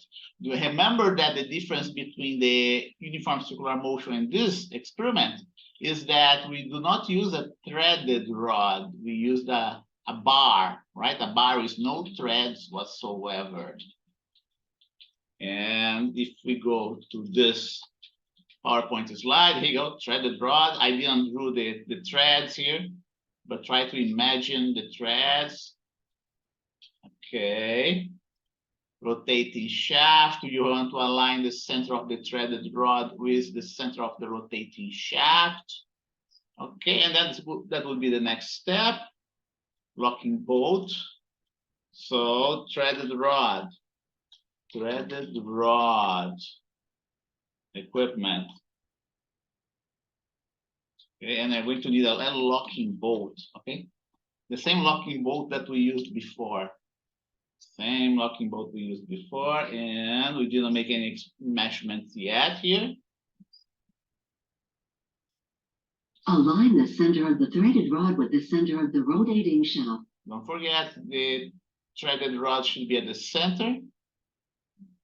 So the masses are going to be, so the mass of the threaded rod is uniformly distributed from one with respect to each side. Using the provided locking bolt, firmly lock the rod at its center. Insert 2 wing nuts into Okay. the left side of the threaded rod. Okay, are you familiar with wing nuts? They are bought also at hardware stores. We need those wing nuts to lock into position our mass, our rotating mass on both sides, by the way. Their flat sides must face one another. Okay, 4 wing nuts. Locking bolt, 4 wing nuts. And I have here blocking bolt right in here, wing nuts on one side. Okay, what else do you need? You're going to need the mass, the rotating mass.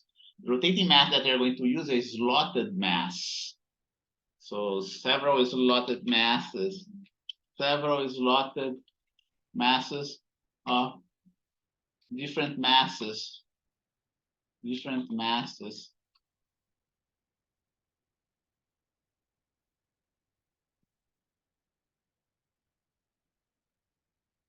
And then you weight in the scale.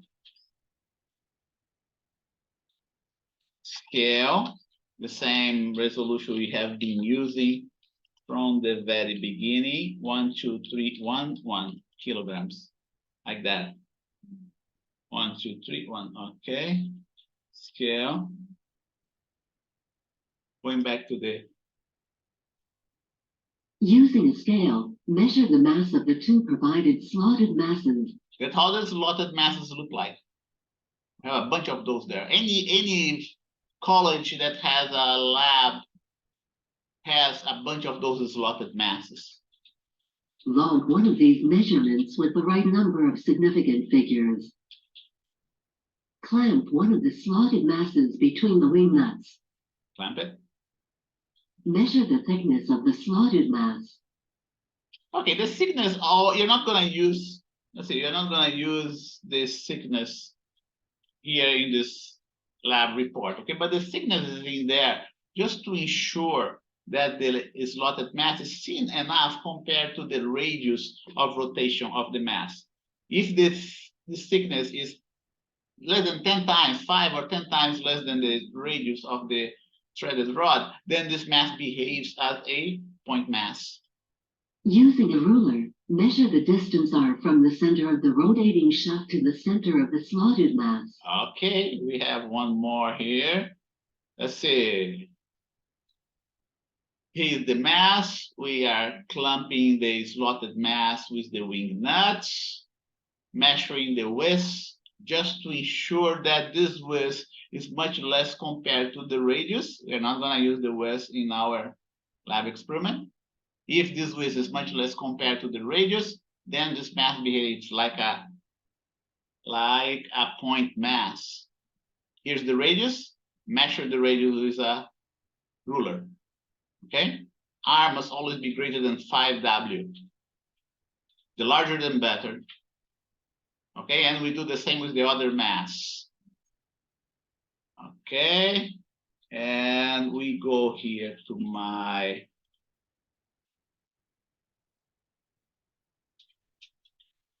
ruler. That's gonna be 1 millimeter, which is 0.001 meters. Okay, This distance R must be greater than 5 times the width of the slotted mass. Oh, there is one more, right? And I have to measure the R. Measure the R. When we measure the R is right in here, this one. Oh, by the way, that's the slotted mass that we measured too. I didn't highlight it, right? And here is the R. In this specific case, is 12 centimeter. It's data as well. Data, data, and data. This one's gonna come later on. This one's gonna come later on. Am I missing anything? If you have any questions, let me know. Feel free to stop me. Clamp the second slotted mass to the Clamp the right side second of the slotted threaded line. mass. Use the same distance of the first mass.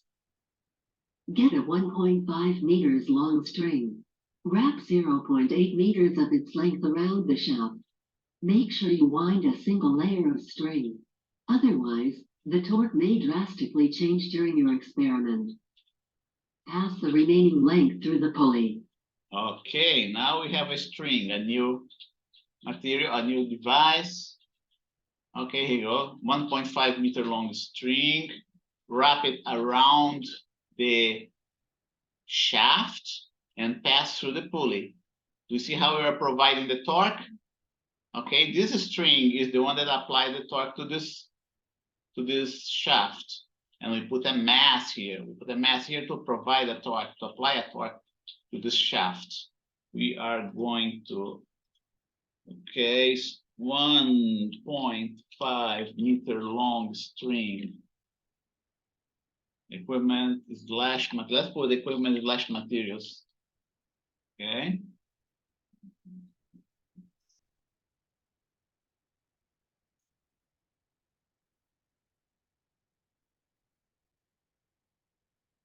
Using the scale, measure the exact mass of the provided hanging mass. Log this value with the right number of significant figures. Okay, hanging mass. Here you go. Measure the mass of the hanging mass. And we usually use like 100 grams, 150 for the hanging mass. Can be a hooked mass, can be a mass support that you add the slotted masses. Okay, and here you go. And we can add here hanging mass. Hanging mass at the end of the string, at the other end of the string, right? And let's take a look here. The hanging mass is right here, this one. Okay, I will put it highlighted. Let me unhighlight this one. Here you go.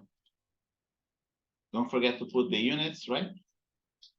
This hanging mass in this spreadsheet is 100 grams. This one. Professor, Yeah. Attach the do hanging we mass. need to change that to number value or keep that Where? as scientific, the mass Yeah. value? Yes, you have to use the, according to what I told in the classroom. Let me see. Yes, you have. It depends. Okay. If here you go. If the number, a good rule of thumb is the number is less than 0.001. Okay, leave in scientific format. Scientific format. Okay. If the number is more than 0.001, use numeric format. Numeric format. Okay. If the numeric value, right? Numeric values of your measurements and of your measurements and results are less than 0.001, use scientific format. Use scientific format, but you still have to pay attention to the number of significant figures. Okay, remember to use the proper number of significant figures. Significant figures.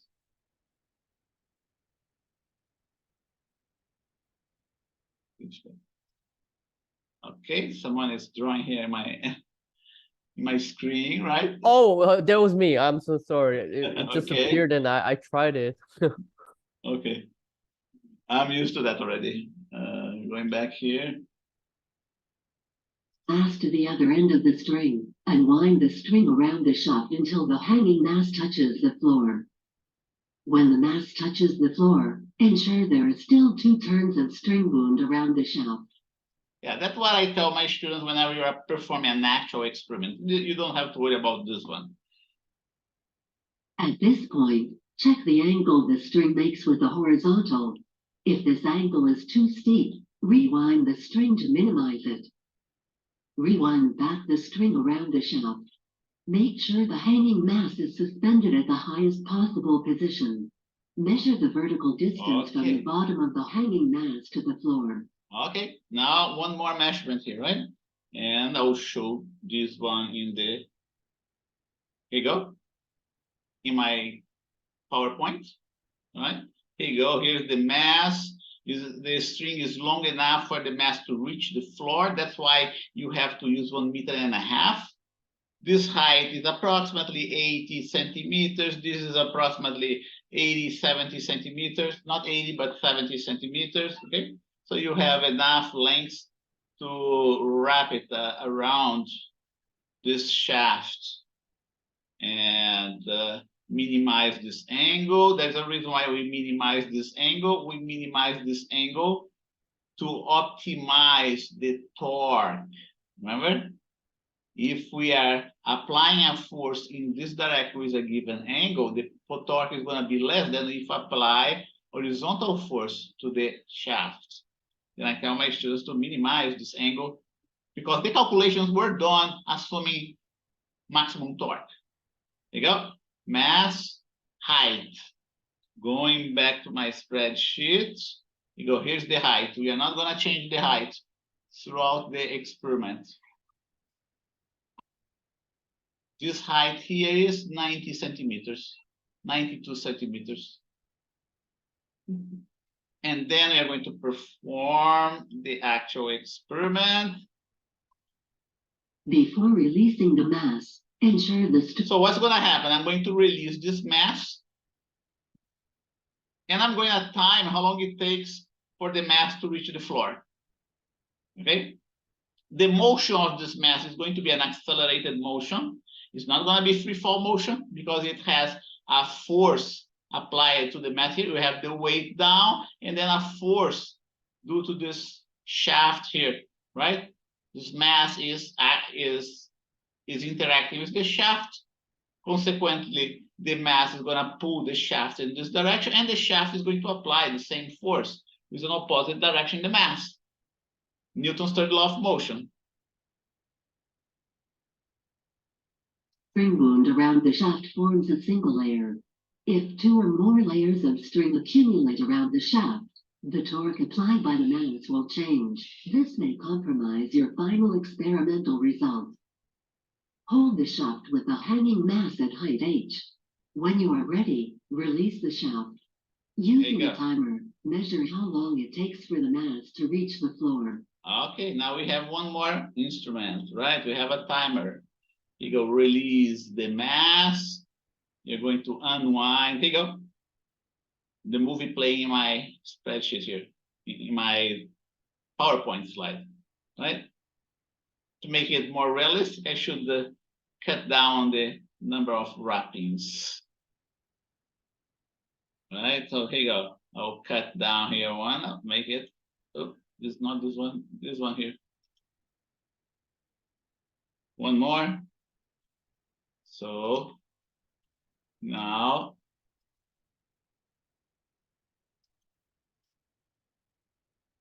okay, so here you go. Yeah. And we can use a chronometer, can use our own chronometer. Timepiece, resolution 0.01 seconds. You're going to time how long it takes for the mass to displace that height. What else do you have? And very soon I tell you how to use. The person who releases the shaft must also measure the time. Repeat this procedure twice for a total of 3 measurements. Then repeat this. Okay, and this time that we measure is those ones here. See that? We repeat 1, 2, 3, the same measurement 3 times. These are my raw data. My raw data.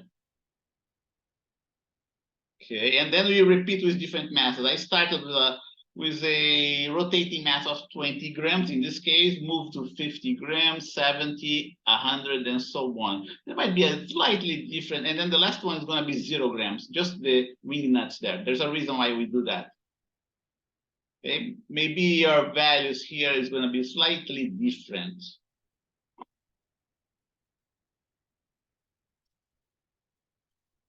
Okay, go. Repeat this procedure twice for a total of 3 measurements, right?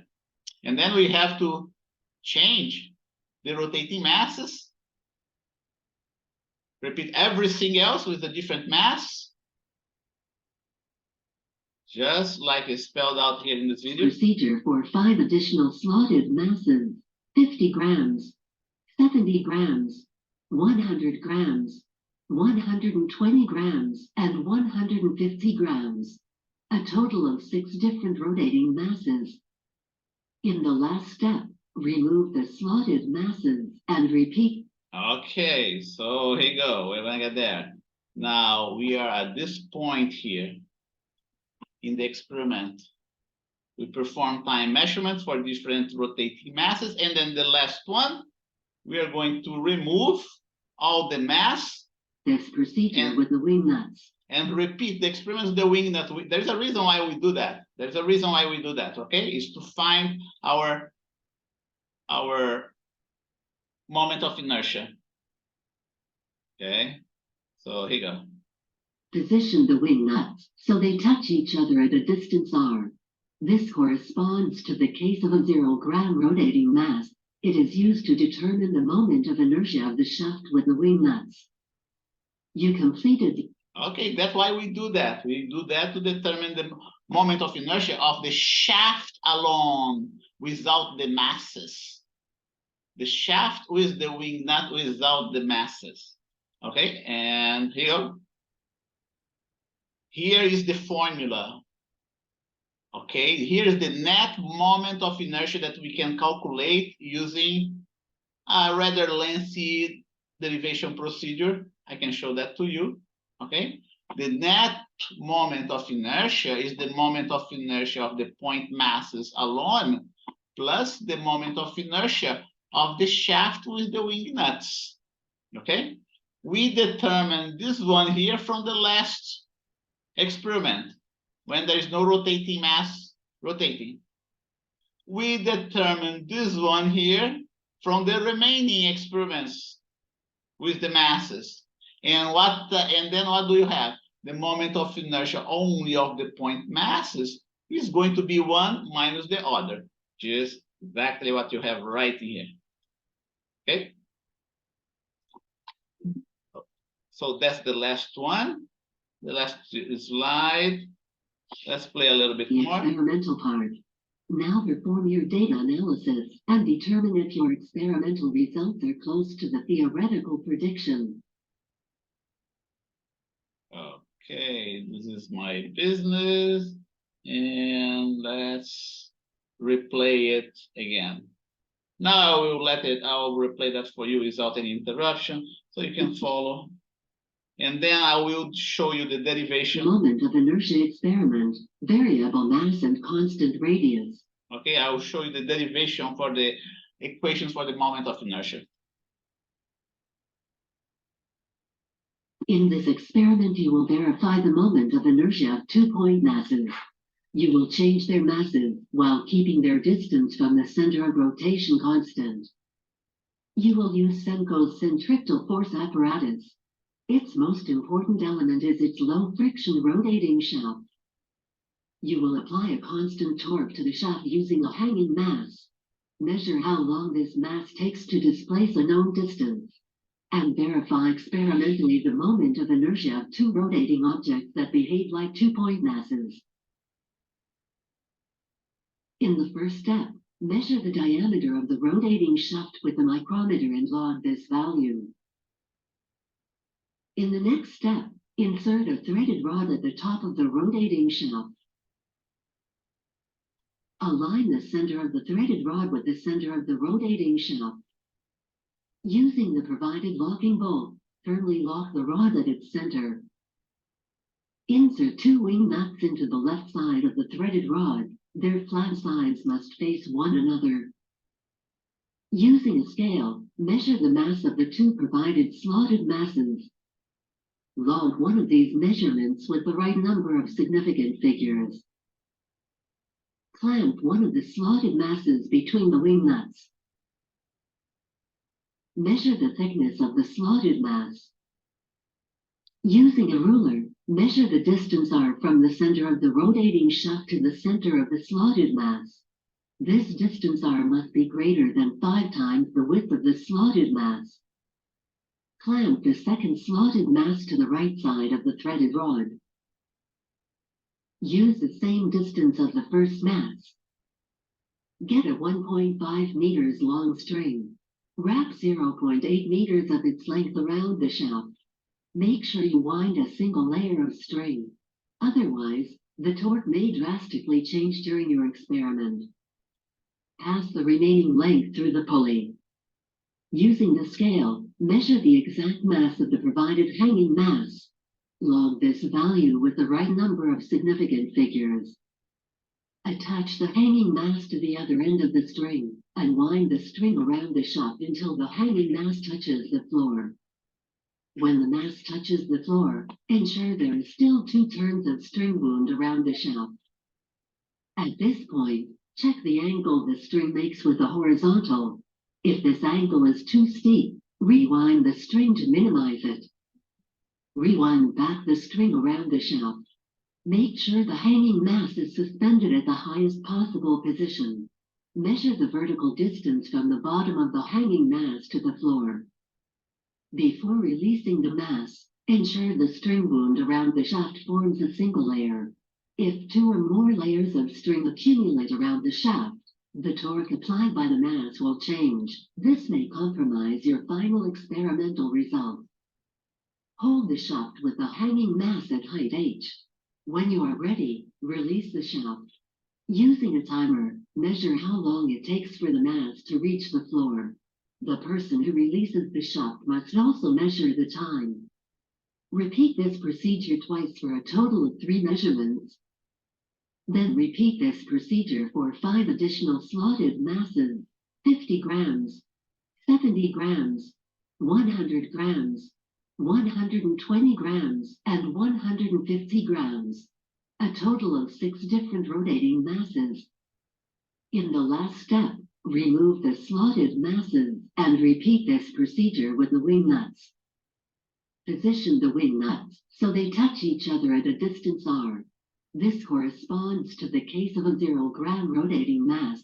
It is used to determine the moment of inertia of the shaft with the wing nuts. You completed the experimental part.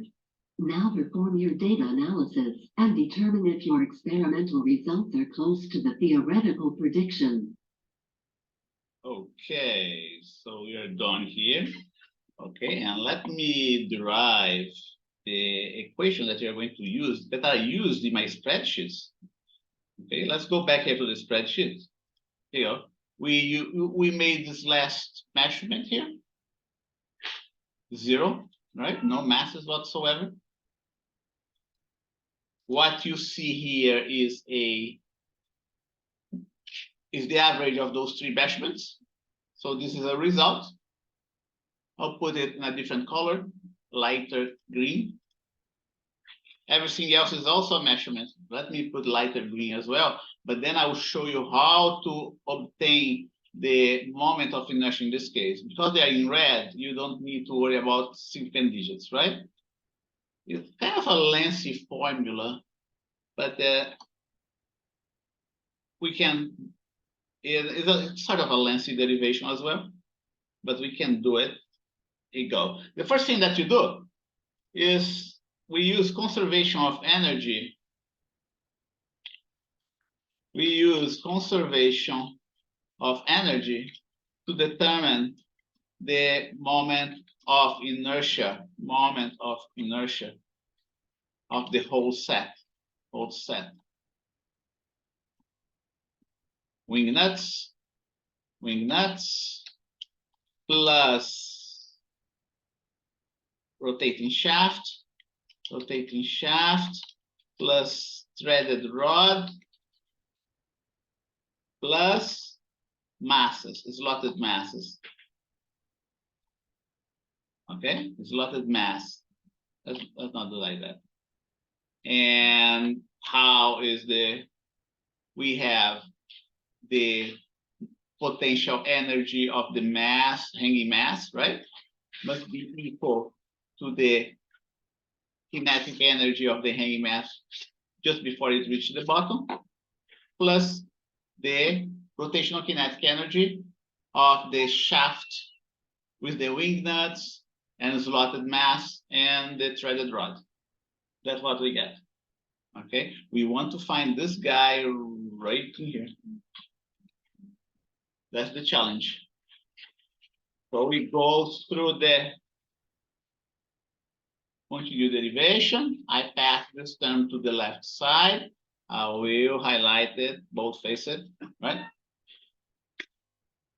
And all you have to do is isolate I, but we still do not know certain things. We know the value of the hanging mass, we know G, we know H. They were all of those were measured, right? But we do not know V and we do not know omega. We still do not know those two. And put them in red colors so you know that we still do not know what are these parameters. Okay. As the shaft is wound, okay, we must have this condition. The shaft is winding down without slippage. Not the shaft, the string is winding out without the slippage.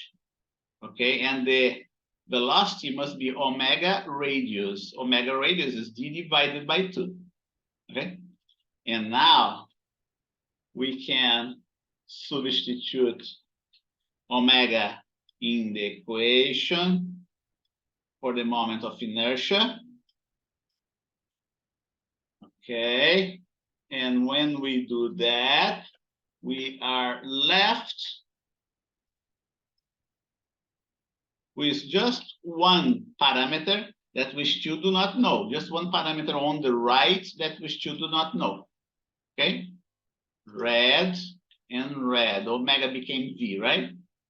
Notice that omega became V. And then there's a little trick here to find out the velocity of this, the final velocity of the mass, okay? So here you go. Let me just remind you. Potential energy of this mass right in here, the shaft is at rest, must be equal to the kinetic energy of this mass just before striking the floor, plus the rotational kinetic energy of this shaft. Okay? That's what we had. The rotational kinetic energy is a function of the moment of inertia of this shaft. And we're not done yet. We have the moment of inertia in terms of a single parameter that we still do not know. We do not know the final velocity of the mass. And how do we find that out? Okay, there is a nice little trick here that we apply. Here you go. The average velocity is V final plus V initial divided by 2. That's the one that we want. Initial velocity is 0.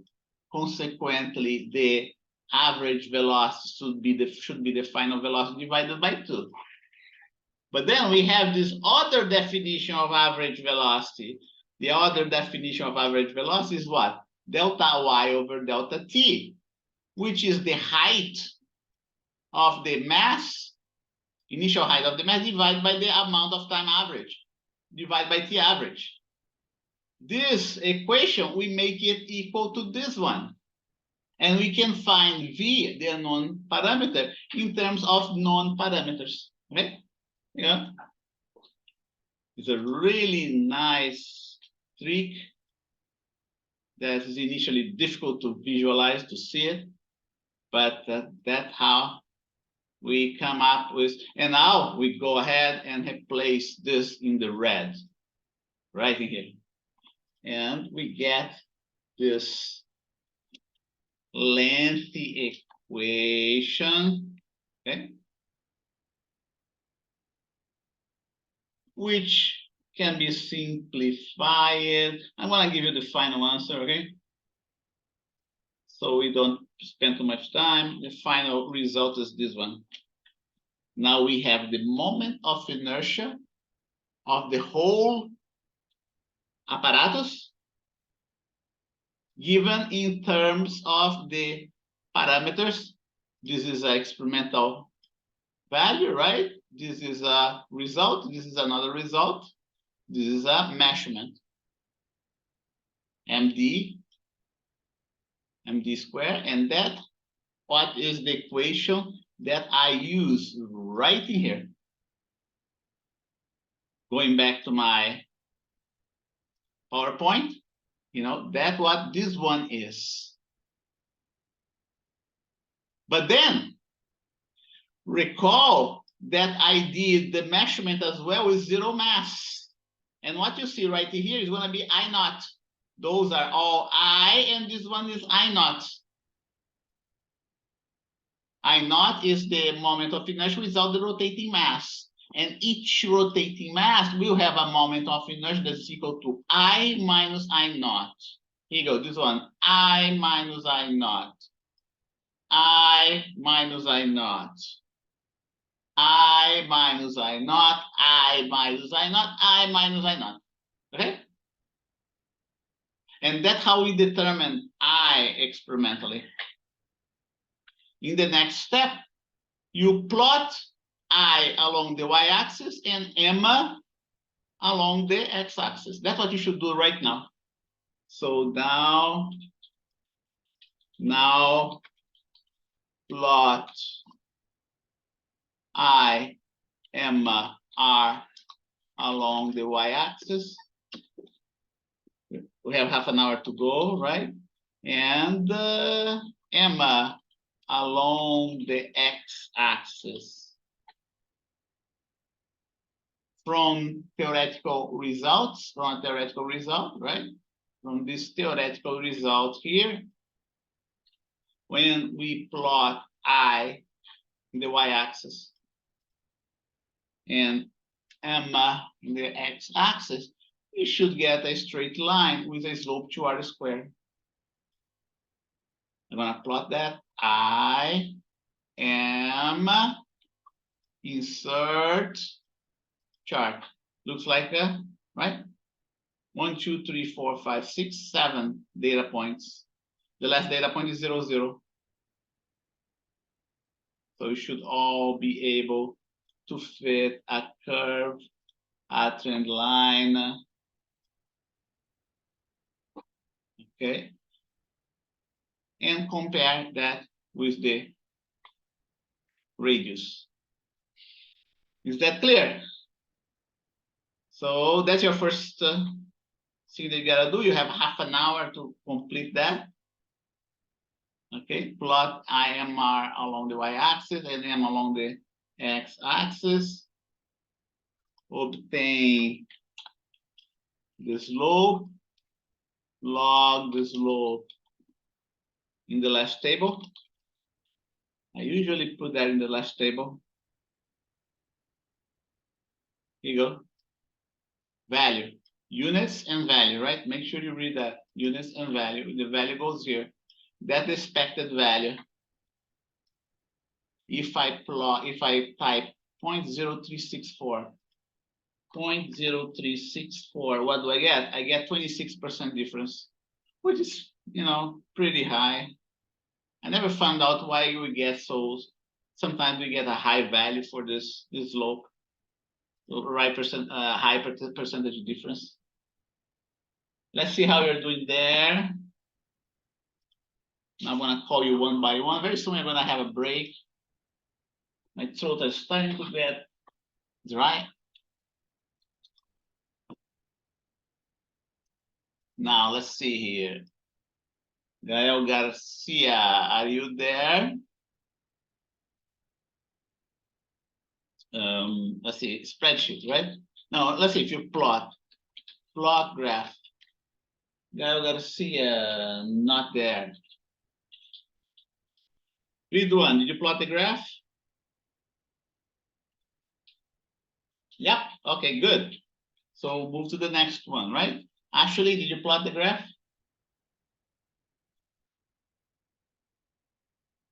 Yes, good. So move to the next one. Next is going to be Norberto. Did you plot the graph? Yeah. Good.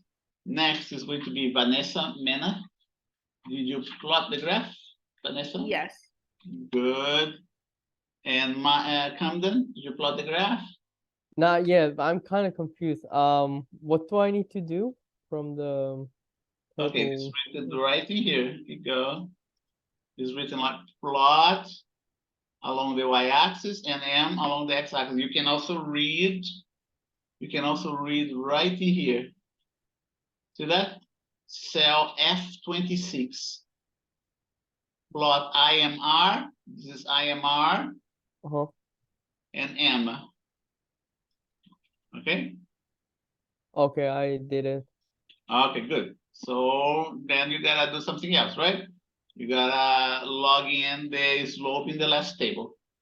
That's what we gotta do next. So let me move on to the next. Okay, so you already plotted, right? Yes, Marco just now. Okay, Marco Sanchez, did you plot? Yes, good. Sky, did you plot? Yes, and what about Catherine? Are you there, Catherine? Yeah, okay, you plotted. Okay, so I'm gonna give attendance right now. 8. Now, good. So the next thing, right? You need the percentage difference. Percentage difference. I'm getting 26%. Log the value. Don't forget to put the units as well. You can do that later on, but for now we just want to know the percentage difference. So let's see, one by one. Ridwan, did you get the percentage difference?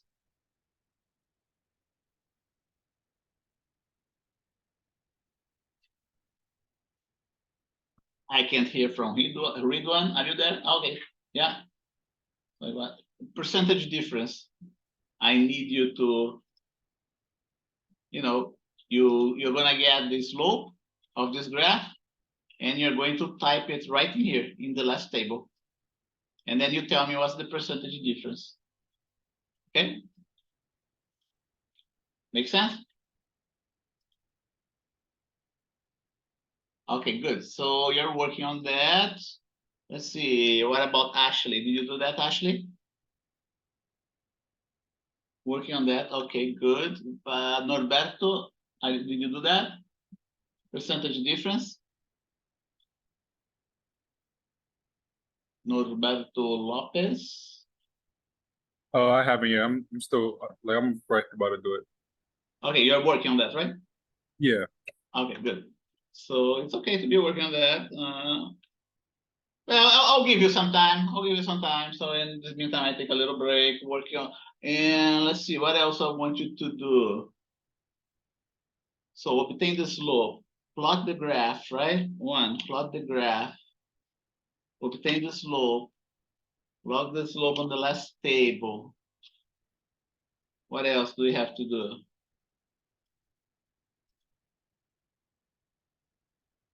Okay, so then what you have to do, fill up the units. 4, fill up the units, right? Fill up the units. Display the proper sig figs. What else? Display the proper sig figs. Finish table 8-2. So 6 steps that you have to take. Okay.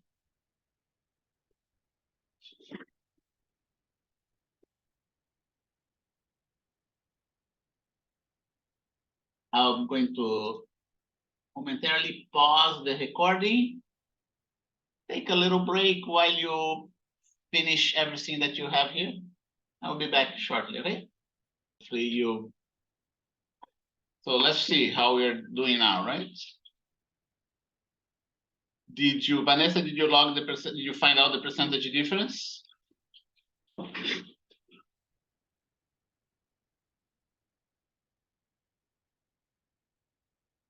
Is Vanessa there? Okay, let me go back to Ridwan. What's the percentage difference you got, Ridwan?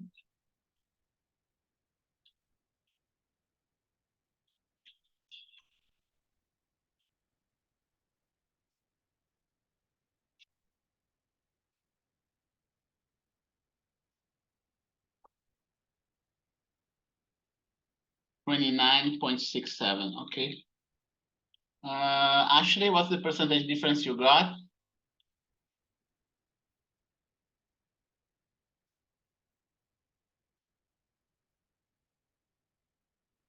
Hello, Ashley, are you there?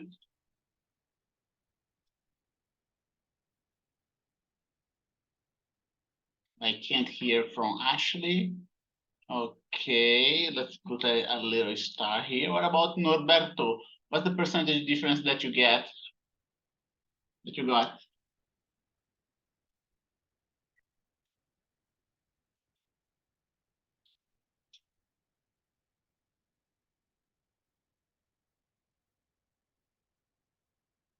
Hello, Norberto. I can't seem to hear from Norberto. Let's see, let's put it a star here, the same for Ashley, right? Next, Vanessa. Did you get the, I'm redoing my graph, I need a few more minutes. Okay. Okay, so I'm gonna put that you're working on that.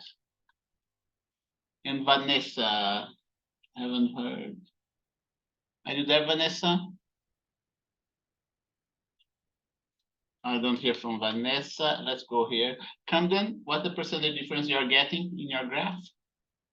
Mine is so weird. It's like 3,000, and I think I did something wrong with plotting graph. 3,000, you said? It's 3,090.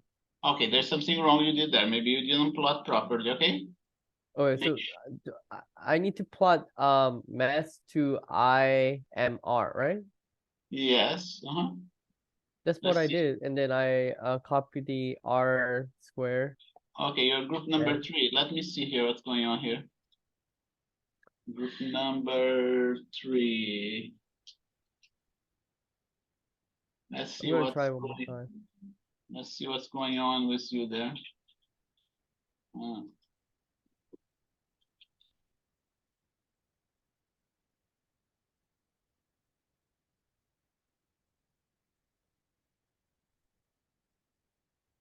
Labs, raw data, group 8.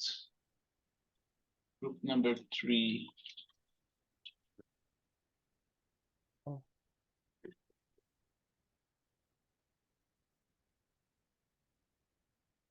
Okay, here you go. I am. Okay. Okay. Insert. Chart. Yeah, I'm getting. No problem. You see, click, right click, add trend line. I'm getting, so make sure that you have the original data there. Do you get this graph there in your spreadsheet? Yes. Okay, and what about the Yeah, it's the same regression value. equation? Do you get this regression equation as well? Mm-hmm. Okay, so no problem, right? You gotta log this value here, that's the slope. Oh, Okay, it's the slope that you wanna log. You wanna Right. log right in here. Okay, 10%, 10.4. okay. So what was the problem? You Oh, plug in I the, accidentally insert the R squared too slow. So sorry. okay. Okay, so it's good to know that we found out what the problem was. Okay, Vanessa, right? But I have my, what's your percentage difference, Vanessa? It's 10.4. 10.4. And what about Camden? What is your percentage difference, Camden? Mine is the same thing, 10.4. 10.42. Okay, you're getting the same one because you're in the same group, okay? And Marco Daniel Sanchez, are you there? What's your percent? 29.67. Okay, like the other students in your group. And Sky, what's the percentage difference that you got? 28.85. Yeah, this for some reason this experiment every now and then we get a large percentage difference. I never figured out why. Okay, but those percentage difference here are good. 10%. What about Catherine? Hi, Catherine. Are you there? 28. Okay, 85. Okay, good. So let's see. Oh, Ashley, did you get your percentage difference, Ashley? 29.67. Okay. And Norberto 10.4. Okay, good. So now we gotta do the rest, right? Those are obtain the slope, log the slope in the last table, and find the percentage difference, Now use those last 7 minutes to do the rest, fill up the units, display the proper significant figures, and finish table 8-2. Okay.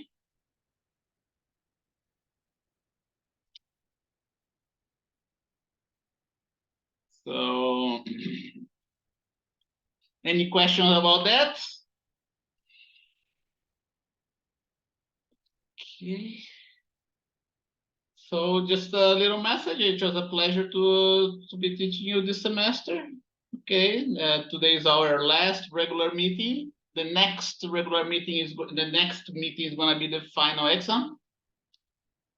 And I hope to see you next semester on Physics 7. Okay, I have all, just like this course, I have everything recorded from previous courses.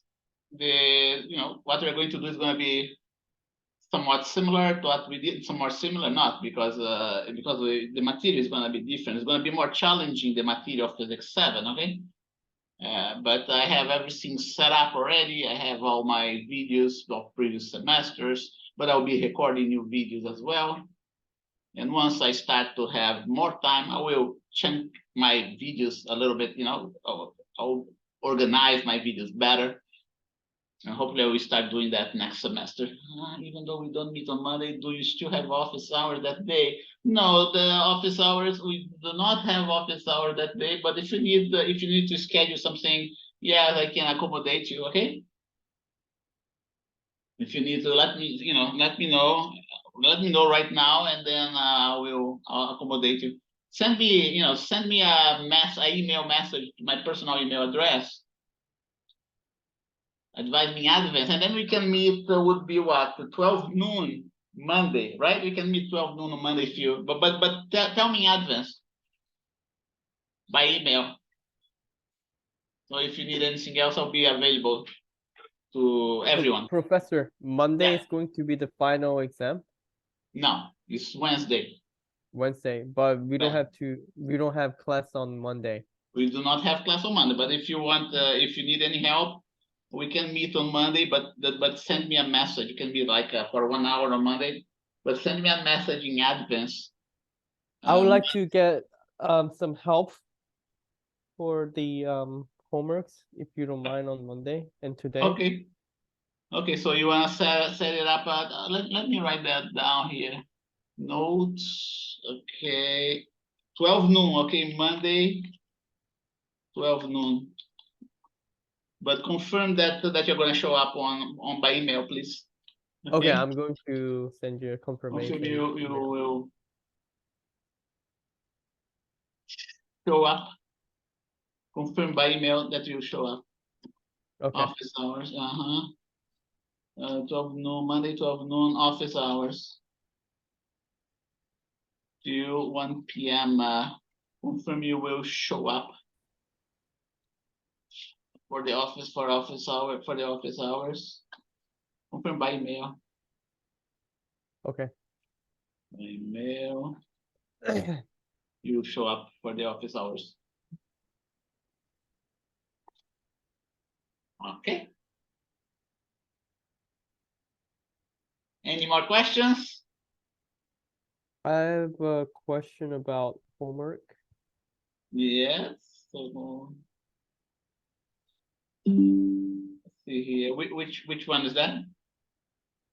It's about the pressure. I was trying to figure it out how to do it, but give me 1 second.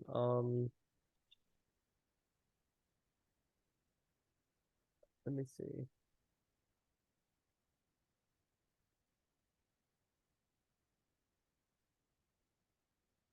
Oh, and did you check my edited video by any chance? Not yet. I still didn't have the time to do that.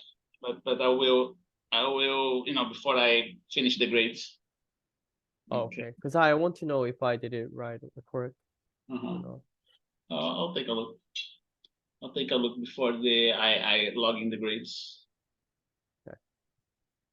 Let me see. Where is this problem? Let me stop